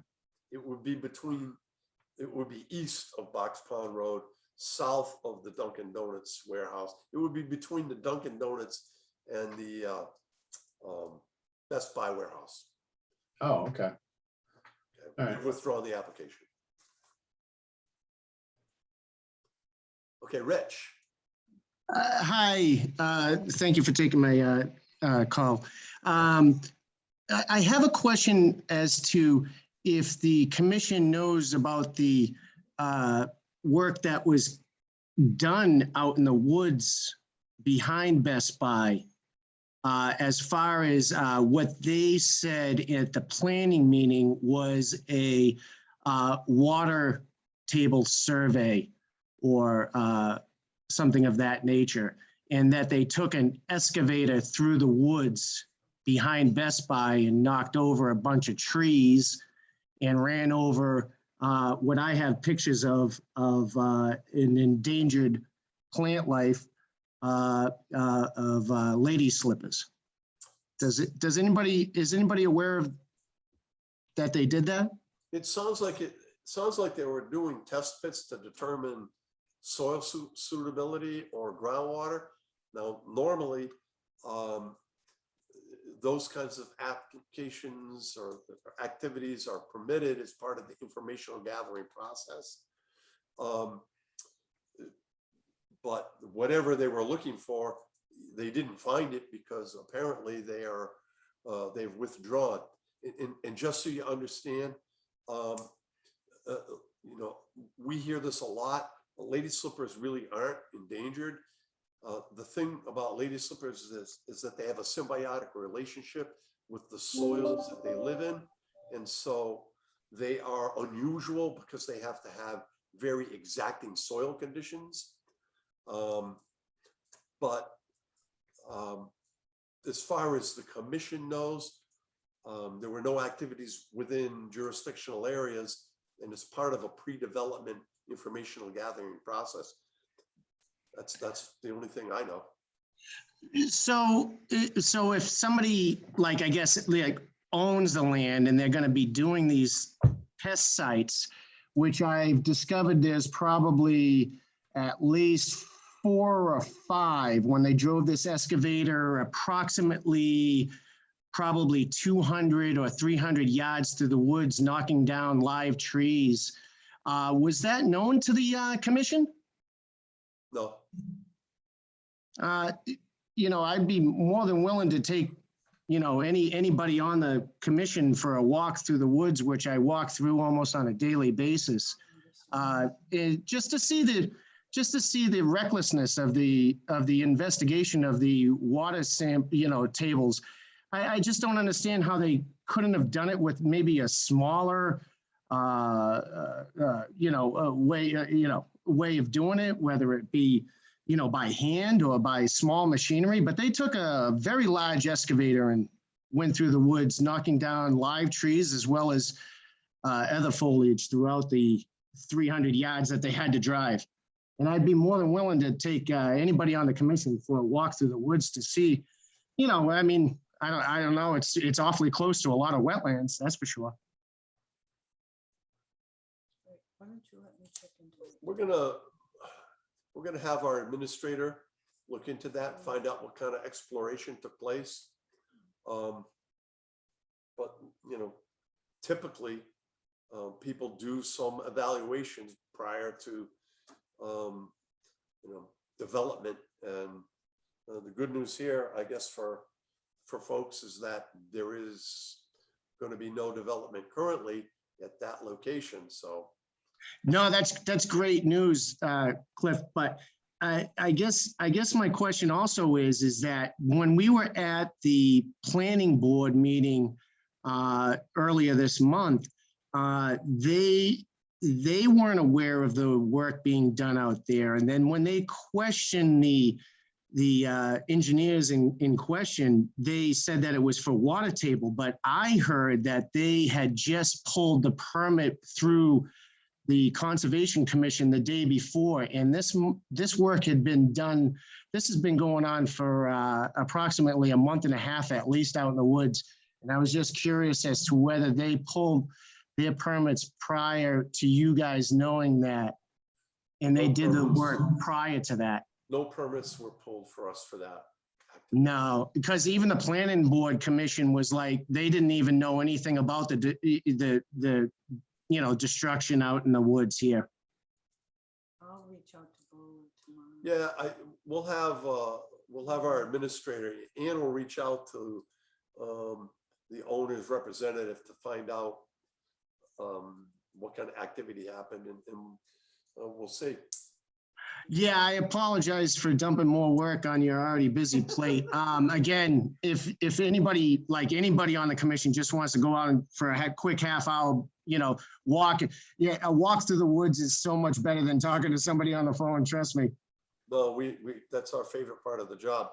But I will say this, the ATV and dirt bike activity out there, people who participate in that activity have no love for the environment.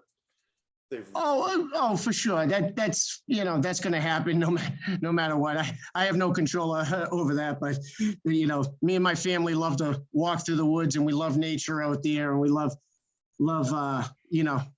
it's a everything about spot. it. So it's tough to just see work being done that not for nothing, but a lot of town people don't know about, and zoning committees, planning committees, and conservation committees don't know what's going on out there, and it should be looked into for sure. Yeah, we'll definitely check that out, Rich. Thank you. I appreciate your time. Thank you so much. No problem. Okay.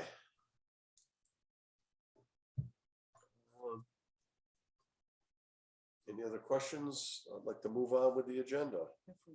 If we I have can. a question, kind of quick. So when they request a refund, do they get all of it back, or do they get some of it back? Well, here's our interpretation of the rules.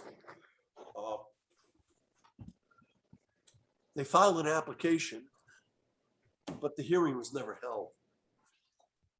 So if you don't hold a hearing, then the money should be refunded. So they would get it all back. They would get it all back. If they asked for it. Except, go ahead. I don't know. We advertised. They have to pay the advertising fee. They haven't done that yet. So they won't get a refund until they pay the advertising fee. That's true. We're holding them hostage. We're holding them hostage to get that $100. Why don't you just refund them less $100, or put on? Can you give them a receipt that says like? Doesn't quite work that way, because we have to deal with the newspaper and all of that. We have to deal with finance. And we have to deal with the finance department. And you know how those accountants are. Okay, because I was reading the 310 CMR 4, which I guess probably just applies to like the state and not local commissions, but it said something about 50% of the fee would be returned. Even if the hearing was not held? I think so.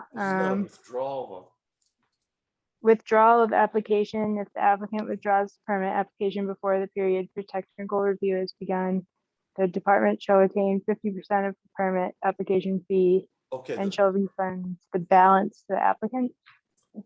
Okay, so and I didn't make that clear. But yes, the fees are pretty tricky to begin with, and I'm sure you're familiar with them. But so when someone files a notice of intent, the fee is, first of all, the fee is you deduct $25 off the top, then you divide it in half of it, and then half of that goes to the town and half goes to the state. So whatever DEP does, however they rule those fees, and refunding of the fees is whatever they do. We've never had anyone request that fees get returned before. And in fact, I have asked them to please write me a letter so that I can have some substance when I fill out my voucher to release those funds. I haven't received that letter yet, so I don't even know if they're going to pursue it. But it's an interesting question. And again, we've never had an applicant ask for a return of their fees before.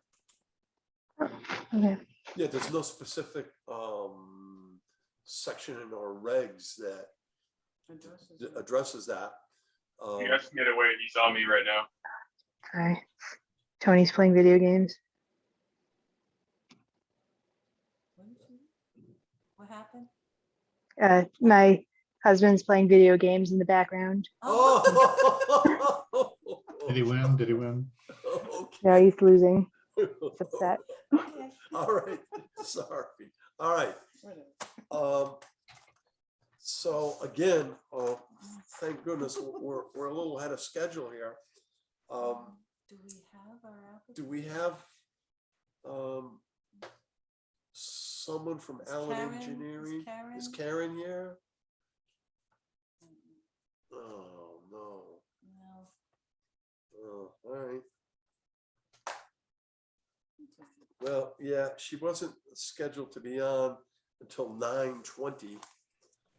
But as soon as we see Karen Keegan come on, I'd like to proceed with opening that. I don't want to sit around for an hour. Would I need to recuse myself from that? They're a former client at a former company that I don't work for anymore. I don't think so. Okay. Okay, I think, no, because you know what? You worked as a subcontractor for Allen Engineering, Yeah. so Yeah. you'll be fine. Okay. We can do the minutes. Yeah, okay. We can do the minutes. Karen's here. Awesome. You want to do the minutes? Yeah, let's do the minutes while Karen's joining.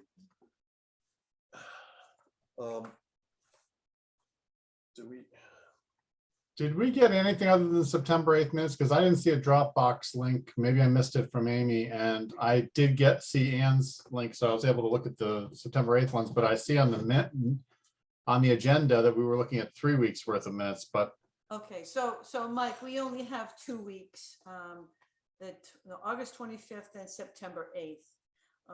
We've been kind of crazy in the office. no, that's fine. Believe me, I'm happy. Dropbox, we apologize. But that's why I send it out to you directly. That's fine. I only saw September 8th ones. I missed the August ones, and I wasn't there for the last meeting anyway, so that's fine. I pass on. So I'll just comment on the one I saw. So does anybody have any comments? Before we get to Mike, does anyone have any comments on the August 25th? Please, somebody. Come on. Don't make me the bad guy all the time. No. Well, hey, Mike, at least we know you read them. That's I hope Amy appreciates. Hearing none, seeing none. Page 2 of September 8th. Some really, really minor stuff I just happened to see, but then one question at the very end. The 30 Locust Street hearing, the abutter Brian Rhodes paragraph, third line, on the other side is his pond. I think you want to say of his pond. Is that actually his pond? The abutter? Yeah. It's on his lot. Yeah. Well, okay. I didn't know if it went into other town property or whatever too, but I think it's the other side of his pond, I think is, so instead of is to of, and then page 3, okay, the first paragraph, second line, the applicant's hope, I think, was to maintain the current delineations. Just a apostrophe S there, no biggie. Got it. The continuation North Main Street, a little further down, about halfway down the page, there was a question if sheet D7 was included in the new plan set. And then the second sentence, I'm not sure if it should be 2 sentences, but maybe a comma. The applicant communicated that the detail of the sewer pump is noted in the Red Mill portion. As the common street work is governed by a separate permit sheet, as a separate permit, sheet 7 must be part of the plan of record. So I think either is governed by a separate permit. I think between permit and sheet, maybe a comma or semicolon or something, or else make it 2 sentences. Yeah, I think not biggie. It just seemed to be a little bit. We need to be Too lengthy. I can fix it. Yeah, you can fix it, I'm sure. And just to be consistent, because Amy did this for the, Amy did this for the first one. Member Barton recused herself from the hearing, which she does a lot. I'm just kidding. On page 4 at the top, the first line, Member Barton recused probably herself rather than self, just to be consistent with what you did. The next paragraph there, though, there was a share screen of sheet R6 shows, I think it's showing the buffer. Yep. Zone enhancements. And then I think the last thing, I think it was, let me scroll, hold on, my mouse is frozen up. Hang on. Come on. 1 second, it's really slow. Okay, here we go. So that's page 4. And then very last thing, I think, the last thing was while I was very active in that meeting, I'm sure on August 11th, the last page, sorry, second to last page, page 6, the August 11th motions for the minutes. I don't think I both made the motion and seconded it. I mean, I think somebody else did. I probably made the motion. I can check my notes for that, Mike. Thank you. I'm sure Neil probably did. He loves seconding. I don't know, Mike, you're a real go-getter. You could have done both. I probably did. I was raising both hands. Yeah. Anyway, thank you, Amy. That's all I got for the 8th, and I didn't see the other one, so I'll be silent now. Thank you, Mike. Hey, Mike. Thank you. Mike. Aye. Yeah. I hear you. All right. How about on August 25th?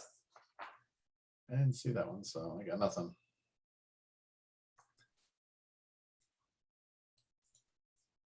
You didn't see it? I didn't see it. I looked for previous minutes, and did you send that one along separately, or was that only in the?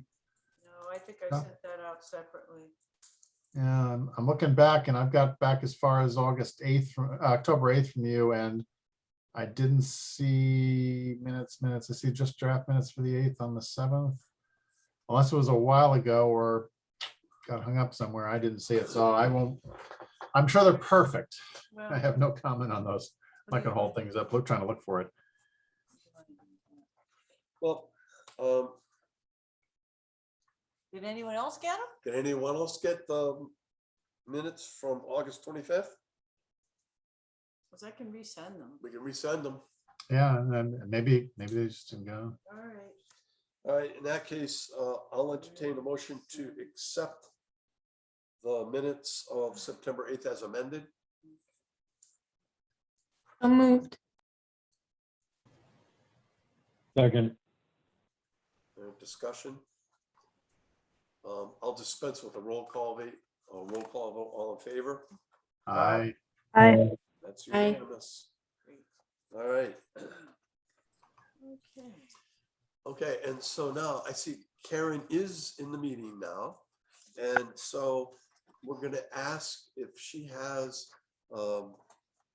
if she's willing to proceed with the hearing earlier than the scheduled time, because we've had withdrawals and continuations. Hi, I'm Karen. I'm from Allen Engineering. How are you this evening? Good. Yes, I will not, I don't mind starting the meeting early. That's fine. I do want to let you know that I did not receive a DEP number as of yet. I've been checking every day. Me too. Me too. So we can at least go through and start the meeting and open it up, but I know that we cannot close the hearing, so. Very good. All right. Did you want to read that? I'm going to open the hearing. Bellingham Conservation Commission will hold a public hearing in accordance with the Wetland Protection Act, General Law, Chapter 131, Section 40, and the Bellingham Wetlands Protection Bylaw on the notice of intent for the proposed septic system repair located within a 100-foot buffer zone to bordering vegetated wetlands at Assessors Map 90, Lot 146, 31 Archer Street, Bellingham. Aaron Keegan, Allen Engineering, Hopedale, Mass. has submitted the filing on behalf of Peter Lemon, 31 Archer Street, Bellingham. The hearing will be held online via the Zoom option Wednesday, October 13th at 8:45. Okay, Are we all set? we are. Okay, hi again, Karen Keegan, Allen Engineering. I'm here representing Peter Lemon, 31 Archer Street. This is a septic repair within the 100-foot buffer.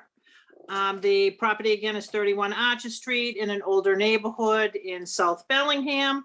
It's a 3-bedroom septic repair with an existing cesspool in the rear of the house. The backyard is a existing lawn area all the way up to a row of jewelweed, which is pretty much the edge of the wetlands. And beyond that, it drops off and it goes into skunk cabbage and definitely a much heavier wetland from there. The septic leach field will be located on the left of the house. The septic tank will be located directly behind the house and will connect right onto the septic system onto the left. The edge of wetlands is 96 feet from the proposed new septic system, the leach field. And the limit of work is 70 feet from the edge of the wetlands. And that includes taking the septic system, crushing it and filling it with clean sand. There'll be no trees removed on the lot. And the lawn area will be reseeded when the job is completed. There's a stockpile located on the plan in the front of the house. It is outside of the 100-foot buffer. And that's pretty much it. Is there any questions from the commission? Karen, by any chance, do you have the ability to share your I screen? do not have the ability to share my screen. Okay, not a problem. Do we have a member of the commission who can access the Dropbox and pull this up so we can, there's a couple of things that we'd like to talk The link about. with that. All right, we're working on that, Karen. Okay.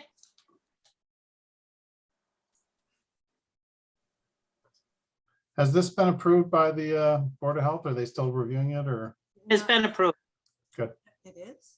Has it? I do believe it has. Okay, I didn't. Letter know. from them. Yeah. That's an Ann question. I just thought I'd throw it out there, Ann, for you.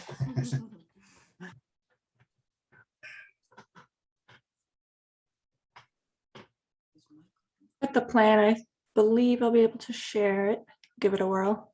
Anybody can, you should. You're the administrator. Thank you. Appreciate that. That's not a problem. We hope.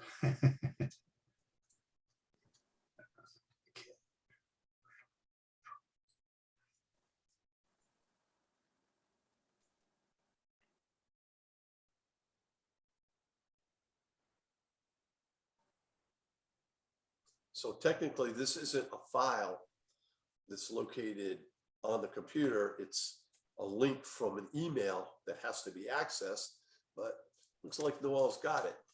There you go. Thank you, Noel. Awesome. Welcome. So if we could enlarge that just a little bit.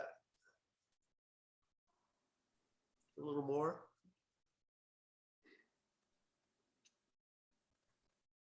Okay. Okay, so as you can see, the wetlands are in the far back corner of the property. And it's lawn up until then. Very well kept lawn. I do have a row of 12-inch straw wattles, stake straw wattles to be the limit of construction. It is noted on my plan. Okay, so the administrator and I took a ride out. For simple projects, we like to view them in advance rather than get the whole commission out to look at half a dozen wetland flags. Yep. As described, well, normally what we look for is a 25-foot no disturb zone in association with the local bylaw. But this lawn goes, as described, right to the edge of the wetland. When the lawn stops Yep. Wetland starts.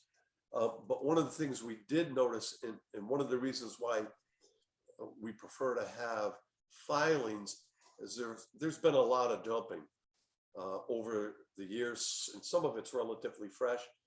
Some of it is a little more historical. There were 3 areas that we discovered. The first is toward the left, between the shed and the angle point at the rear of the property. Right there. Yeah. Yep. A lot of leaves and lawn debris. And then directly behind the shed, there's a lot of harder debris. It looks like cinder blocks and bits of chimney, things like that. And then to the right, there's a further area of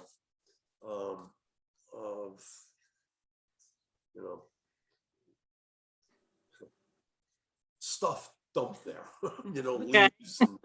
And so Okay. we're going to need to have that cleaned out. Okay. And what we're looking at doing, and that's why it's good to have someone there. We're going to ask you when the excavation is taking place to either have that material removed by hand, or if it's not going to be removed by hand, have it removed carefully to have a minimum disturbance. Excuse me. And we'll have a few posts put along the back there just to alert the people or subsequent owners, not to be dumping stuff in there. Okay. We know that this is an older neighborhood. I'm guessing that the folks living there have been there for a long time, and this is the way people always did things. And so in this situation, I think this is the best we can do here. I mean, we're not looking to be punitive. We just want to kind of clean up the mess. So while we're waiting for the DEP file number, if you could just locate a few posts there. The administrator has badges available to give to you to put on like a 4x4 pressure treated post. Of course, they'll have to go in after the material's removed. Yes. Do you want those the wetland area or offset from the wetland area? Well, we're going to put them right where their lawn ended. Okay. And so they got a lot.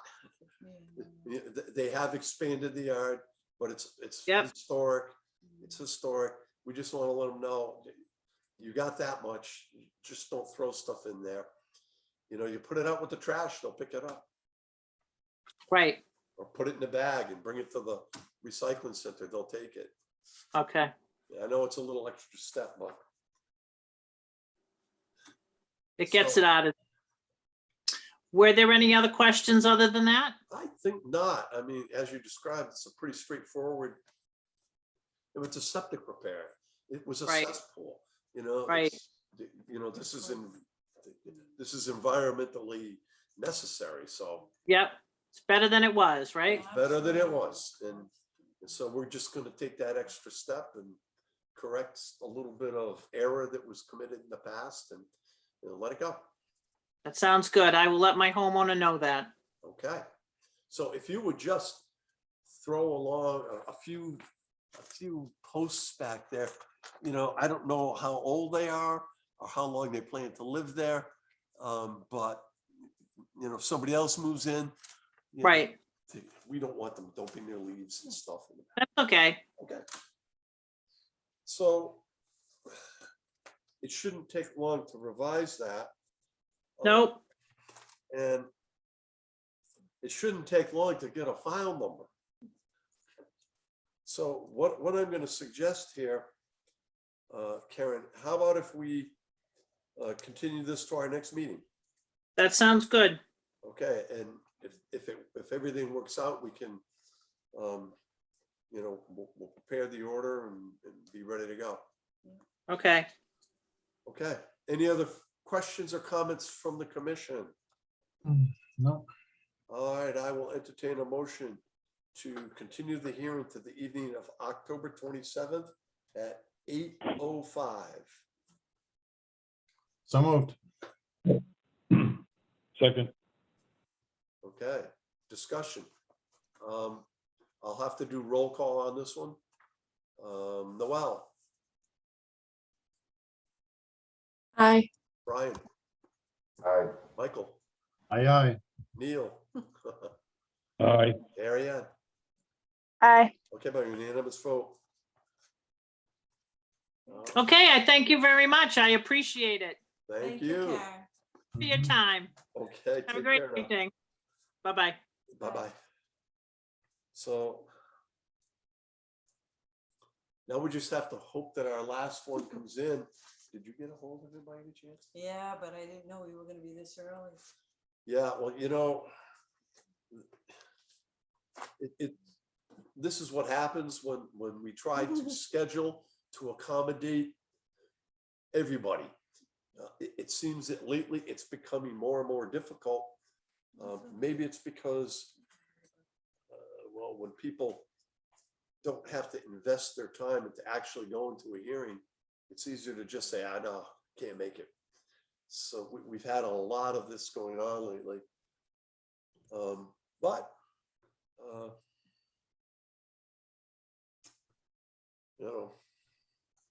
so as soon as Mr. Bergeron gets on, we'll look at 63 Box Pond Drive.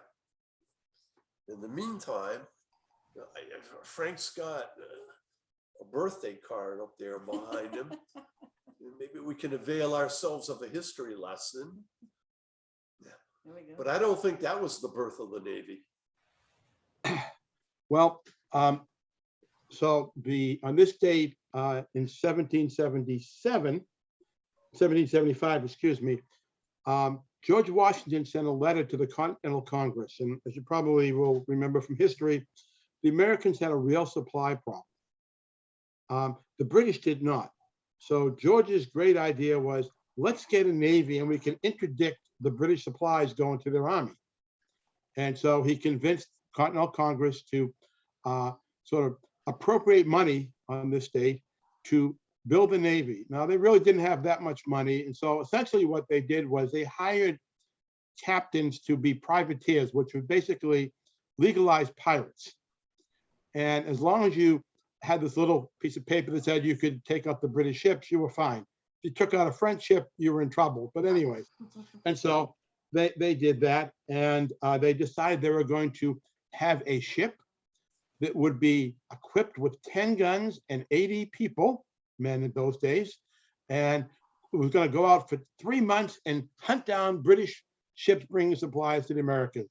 They didn't do really too good, but that set them up. Within the next year or two, they began to build a Navy, and folks like John Paul Jones and others sort of became famous for taking out British ships. By 1797, Congress decided we needed a real Navy. And so that's the official birth of the US Navy, when they built 6 frigates, one of whom is still around with the USS Constitution. And then they went around, the United States was a pretty scrappy new nation. So the War of 1812, our Navy had a total of 17 ships. They took on the British, who had a fleet of 600 ships. And they actually didn't do too badly. The USS Constitution won a number of engagements. They built a bunch of little ships up in the Great Lakes, and they wiped out the British up there as well. And so it started the Navy. It increased over time. They had over 700 ships by the Civil War, and today we have one of the largest navies in the world. So because the construction of ships that would become the US Navy was mentioned on this date, the Navy likes to get publication. And so every year, apparently, they spend a good amount of money having publications like the thing behind me to celebrate their birthday, which is not really their birthday. It was really when the ships were finally put together. And I think I can now be quiet because it looks like the applicant's here. So I kill time, which is always a successful thing. So when exactly did the Navy get into the Mediterranean and the shores of Tripoli and attack the pirates? That was in the 1812. No, it was actually before. It was 1801, 1803, and one of the 6 frigates got stuck. ran aground. And so a crew from the Constitution went over there, rowed boats, and tried to recapture the ship and hopefully refloat it. When they couldn't, they set it on fire and burned it. But the other part of that, it was I forget the guy's name, there was a guy that basically was hired by the Navy. He went on shore, hired an army, and attacked and captured Tripoli. And that helped end to the police, sort of led to the treaty we had with the Barbary pirates out of there. So. Barbary pirates, yeah. And Mr. Chairman, I would like to point out that my hometown of Beverly is the birthplace of the U.S. Navy. Yeah. All right. And don't listen to those people from Marblehead. I knew you'd float that idea there, Neil. Yeah, you're the birthplace. Okay. Okay, well, Mike Savard, Mike is here. I don't know if Mark is. I don't see Mark. Mike, can you hear us?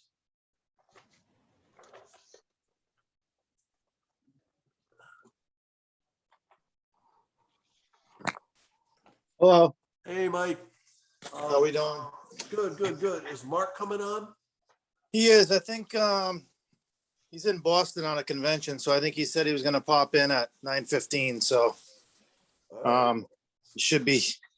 I could throw him a text and see if he can get in a few minutes early. Yeah. Well, what happened is, we had some withdrawals, we had some late continuation requests. So we're way ahead of schedule. This is a lot better than holding our last hearing at 9:45. Okay, let me shoot him a text and we'll get All on right. this. Thank you.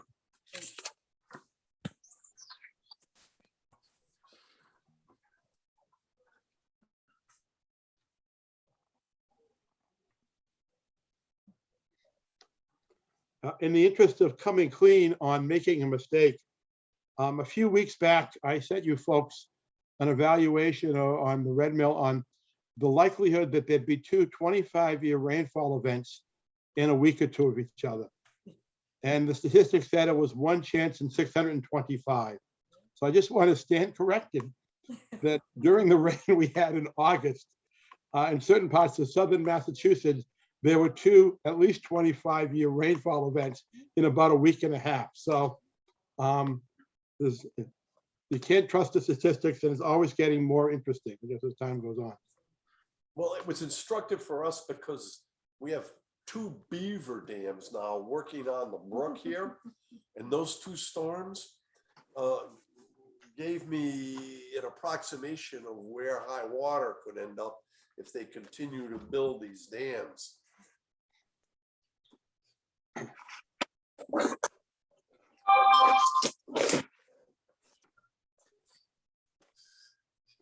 I've been involved in a couple of beaver dam projects, and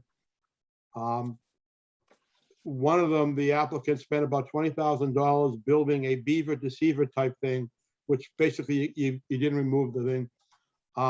But the real interesting one was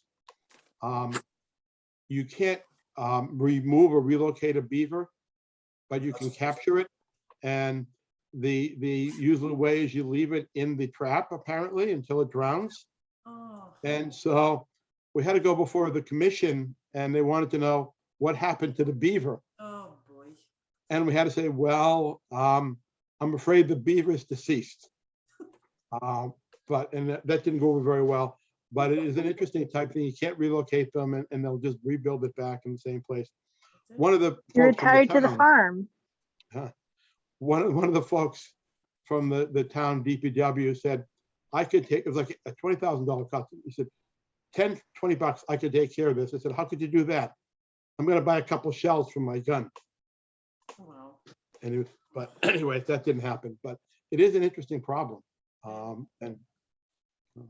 Well, when we first moved here, apparently there was a trapper. He ran a trap line along the brook, and there were beavers, so he caught beaver and mink. And we didn't take too kindly to that, so I went out there and I opened up all his traps and waited for him to show up, and we had words. Was that back in the 90s, Cliff? It was back in the 80s. Oh, the 1880s? Yeah, okay. Yeah. 'Cause it's about how long do they trap a 1880. beaver in Massachusetts? 1881. Yeah, we actually have a lot of beaver issues on the end of Bellingham Road. Between Kimball Sand Pit and Bellingham Road, there's over 20 acres that have flooded. And they're protected, so you can't touch them. You know, it's funny, about 8 or 9 years ago, we were doing an evaluation on a lot. And we doing the wetland line, we came out onto a little promontory and looked out, and I said, there's a lake there. And no one knew. We like, what is that? It was a giant beaver pond. And It was a damn big surprise. damn big surprise. But as a result of that, there was a lot of tree mortality, and it was a heron rookery. And that was really cool. So, Mark should be on within a few minutes. oh, that's good news. Yep. I have to stand up. Oh, You guys are way ahead of schedule. Yes, yeah, yes. that's a good thing. First time in 12 years. Just kidding. Second time.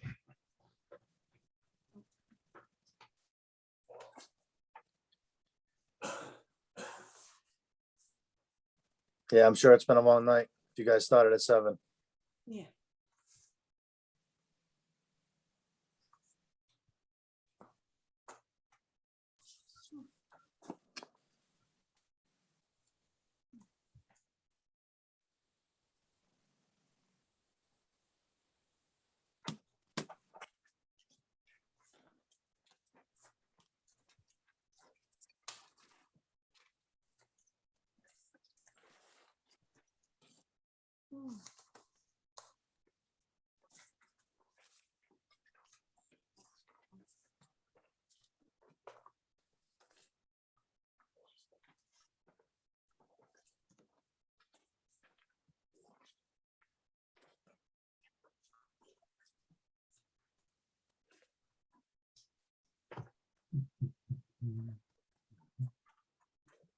When someone's reviewing the session 10 years from now, this will be the part they fast forward through.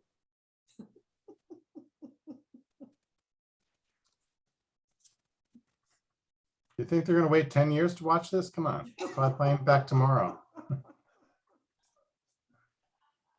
Mhm.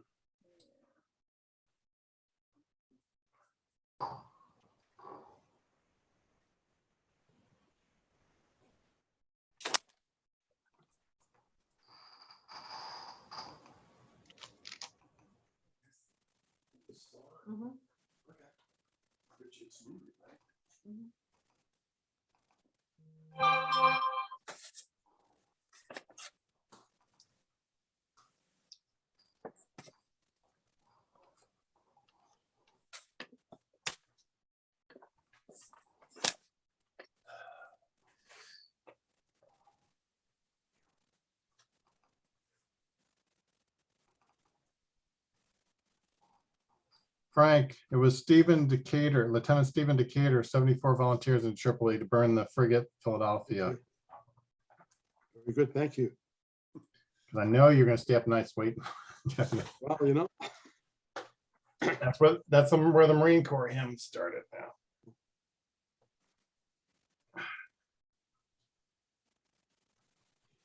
we have a new staff person that's also a history buff. So I have to double check my facts when I put stuff behind me from now on and things like that. The other people in our group just sort of, you know, hang their heads in shame and say, oh no, now we have 2 of them. But Who was but you know who the president was then, right? let's see, 1802. Thomas Jefferson. I was Correct. gonna say, yeah. I see that the Pirates wanted 225,000 on top of annual payments of $25,000, and Jefferson refused to pay. I wonder how much that translates to in modern money. It's a lot.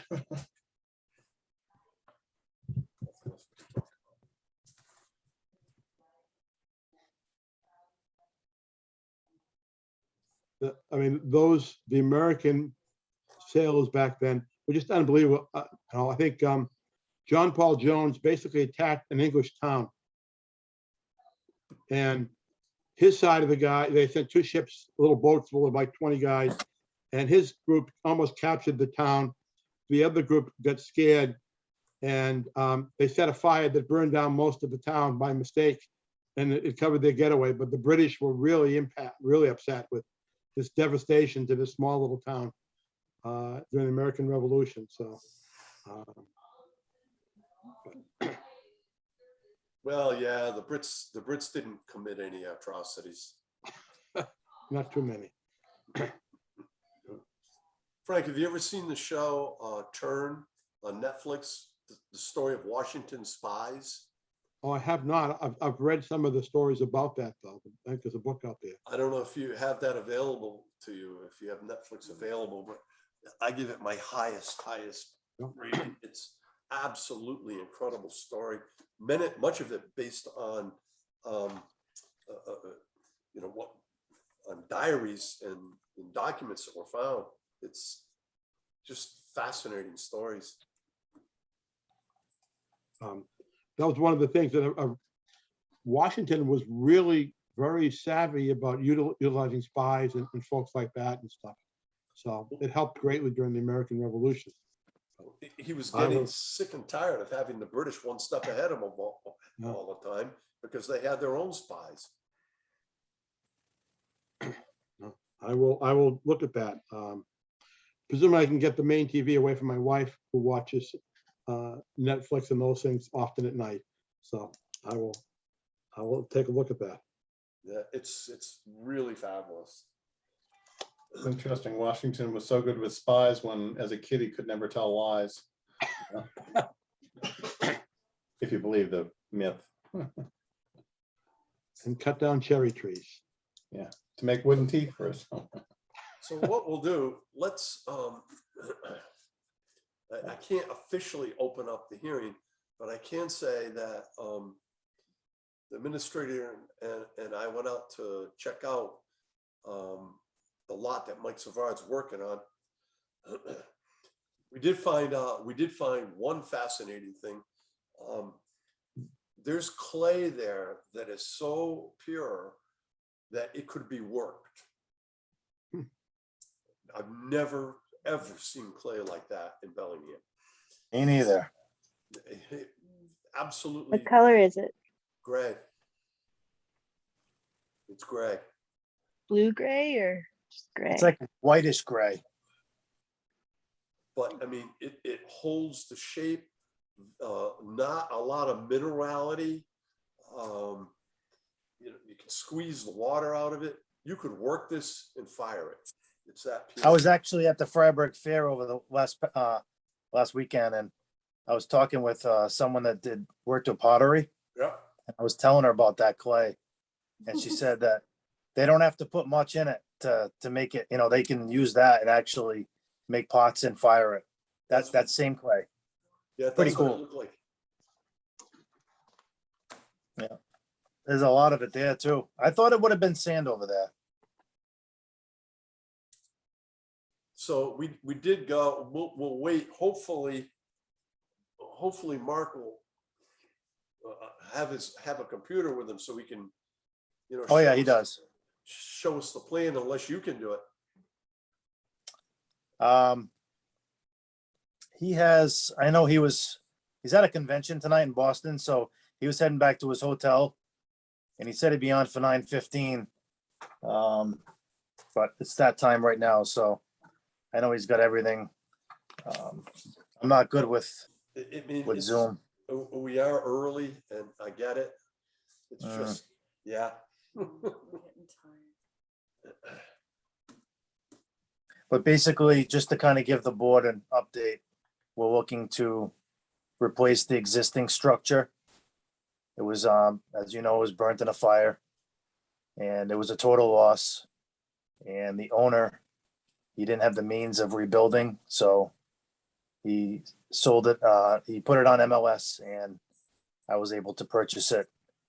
And we removed the sheds that were on site. There was a couple sheds down by the water, like a motorcycle shed and a little outbuilding. We took them down. I was able to pick them up and pluck them without even going past the silt fence. And keep everything nice and clean and get rid of the house. And we're basically at the point now where we're ready for a foundation and we're before you guys. So one of the requests was that they be allowed to take a couple of trees, 3 trees down, was it, and do some trimming? I think in the notice of intent, there was 4 pines that were threaded through the canopies of all those oak trees. And there was a little bit of limbing that we wanted to do with the oak trees, just because the horizontal limbs were so substantial in weight. And a lot of them were coming back towards where the new structure would be. So just trying to clean it all up. And the property is very overgrown, as you know. I think you were out there. All right, well, Mark's here. And Mark, sorry to interrupt your evening, but this is a rare occurrence for us where we actually are this far ahead of schedule. Cancellations and continuations and all of that. So we'll make it an earlier night for everybody. Great, thanks. The Bellingham Conservation Commission will hold a public hearing in accordance with the Wetlands Protection Act, General Law, Chapter 131, Section 40, and the Bellingham Wetlands Protection Bylaw on the notice of intent for the proposed construction of a new single-family dwelling in the same footprint as a recently fire-destroyed dwelling, including proposed select tree removal and trimming of limbs located in the 100-foot buffer zone to Box Pond at Assessor's Map 43, Parcel 28, Lot 6, 63 Box Pond Drive. Mark Bergeron, Blackstone, Mass. has submitted the filing on behalf of Mike Savard, Bellingham Road, Blackstone. The hearing will be held online via the Zoom option on Wednesday, October 13th at 9:15. Mark, can you Great. share your screen? I can. Good evening, everybody. I'm going to put the site plan up.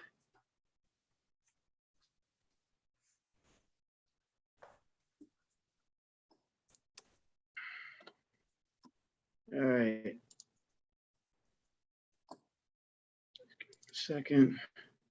I've become accustomed to using 2 monitors, so I'm back on my laptop here, so I'm relearning again. So does everybody see my screen okay? You can. Thank you. Well, good evening, and thanks for your patience while you were waiting for me. I appreciate it. I'm here this evening to represent Lakeview Construction. The proposed project is the reconstruction of a single-family home. I'm going to zoom in a little bit so we can see a little bit better. All of the proposed activities are within the buffer zone of Box Pond. What you're looking at here is a plan set that was an as-built for the previously existing home, where the edge of the wetland resource area is actually the top of bank of the pond itself. The remaining portion of the property is all lawn area here. So the proposed project is to simply reconstruct the previously existing home and deck, and the home would be on its previously existing footprint using the existing foundation. Unfortunately, there was a fire at the previous residence, and so the proposed project involves reconstruction of that and also removal of several large pine trees. There's actually 4 of them over here in this shaded area. There's a lot of oaks over here as well. And so to sort of, these pines are really sort of danger trees. And so what we're proposing is reconstruct the house and the deck within the existing footprint that it was in, and also remove these 4 pine trees. The pine trees will be removed, and no stumping or grubbing of the root system itself in this area. And again, all work is in previously existing areas in the buffer zone. I believe Mr. Savard has already installed an erosion control barrier off the back of where the proposed deck is. And let me switch views here to show the new site plan.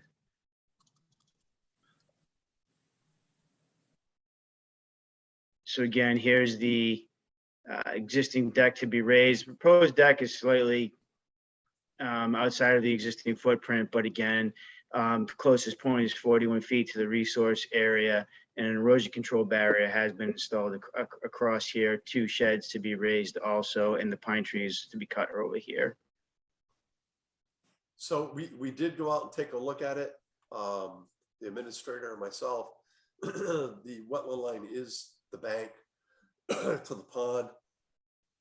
One of the things we did notice, and Mrs. Zavard actually brought it to our attention, was the condition of the wattles were decrepit, and he had just purchased some new that looked like they had been sitting outside for 4 years. So he was going to upgrade those. Have you done that? We did. We installed the silt fence that day. Perfect.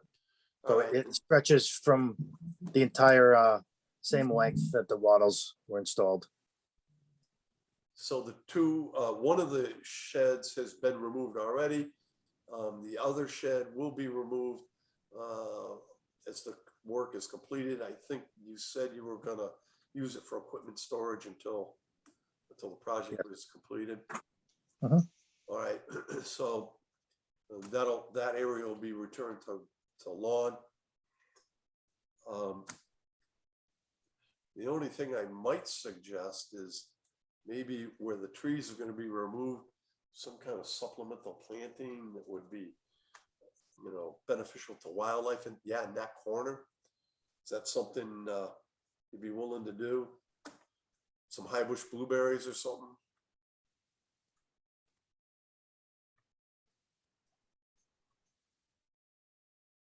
Mark?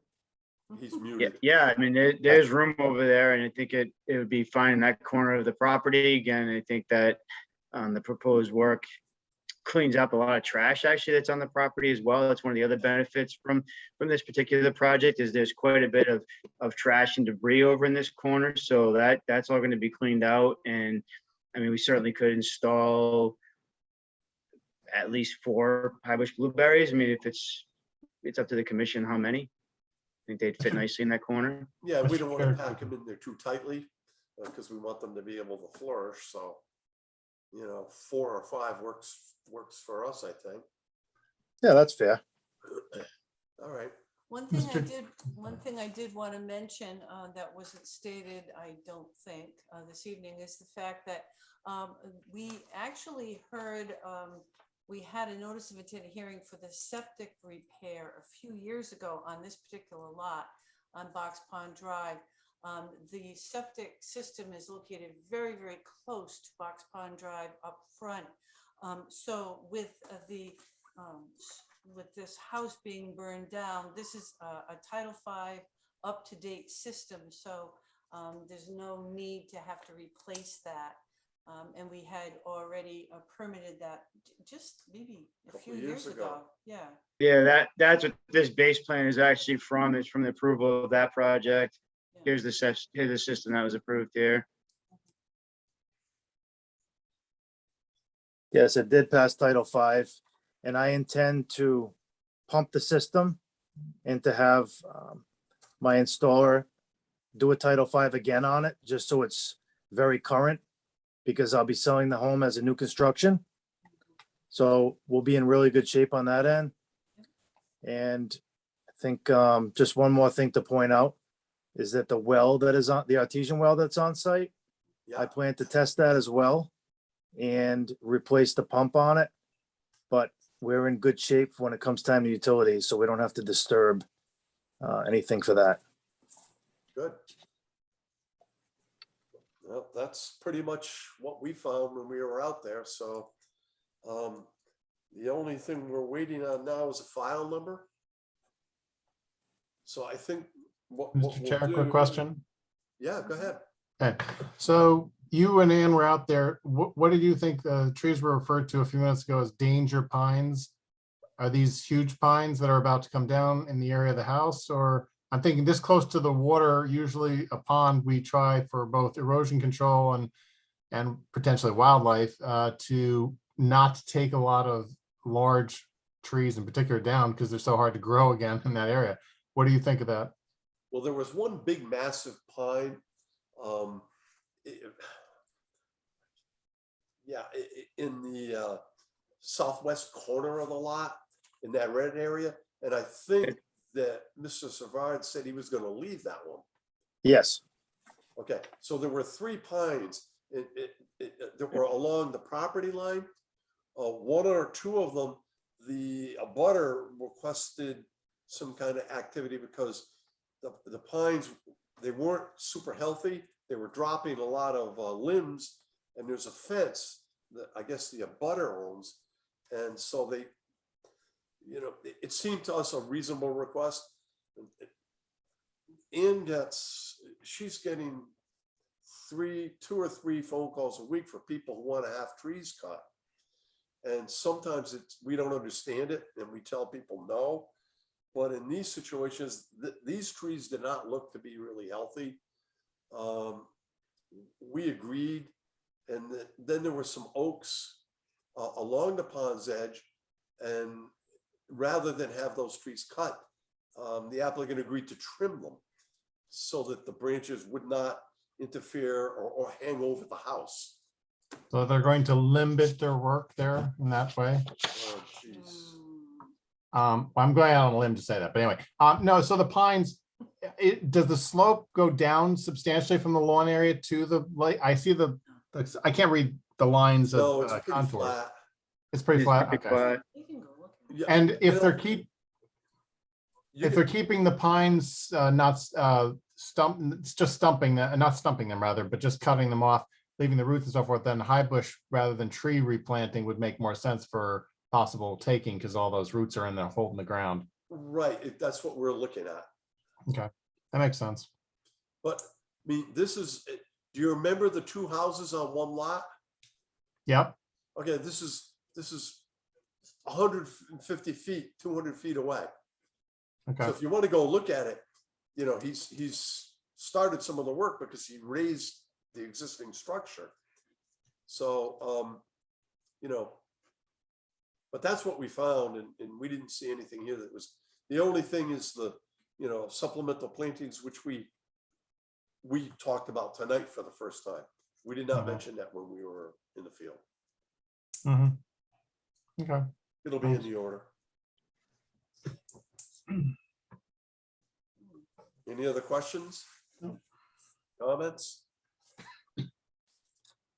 Okay, in that case, I'll entertain a motion to continue the hearing to the evening of October 27th at 8:15.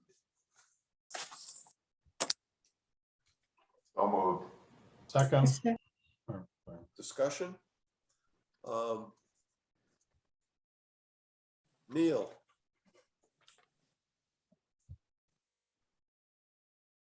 Aye. Mike? Aye. Mary Ann? Aye. Noel? Aye. Brian? Aye. Okay, by unanimous vote, we'll start roughing out that order. Thank you very much. Appreciate it. Tried to get a file number out of DEP, but given We've the got time another we're still septic in, repair. given the times we're still in, it couldn't make it happen. You know, you didn't pull enough strings, I guess. Guess I've used up all my favors over there. Well, Ian tried to get one for a septic repair and couldn't get it, so. But thank you for everything this evening. I appreciate it. No problem. Thank you.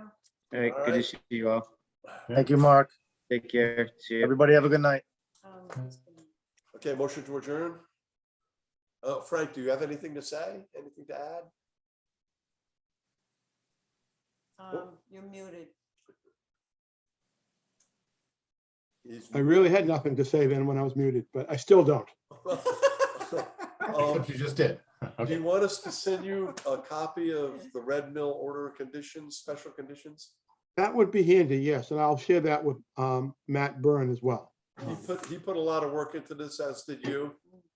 I know it's not what we wanted exactly, but you know, it meets the basic performance standards. Yep. And that's all we can do.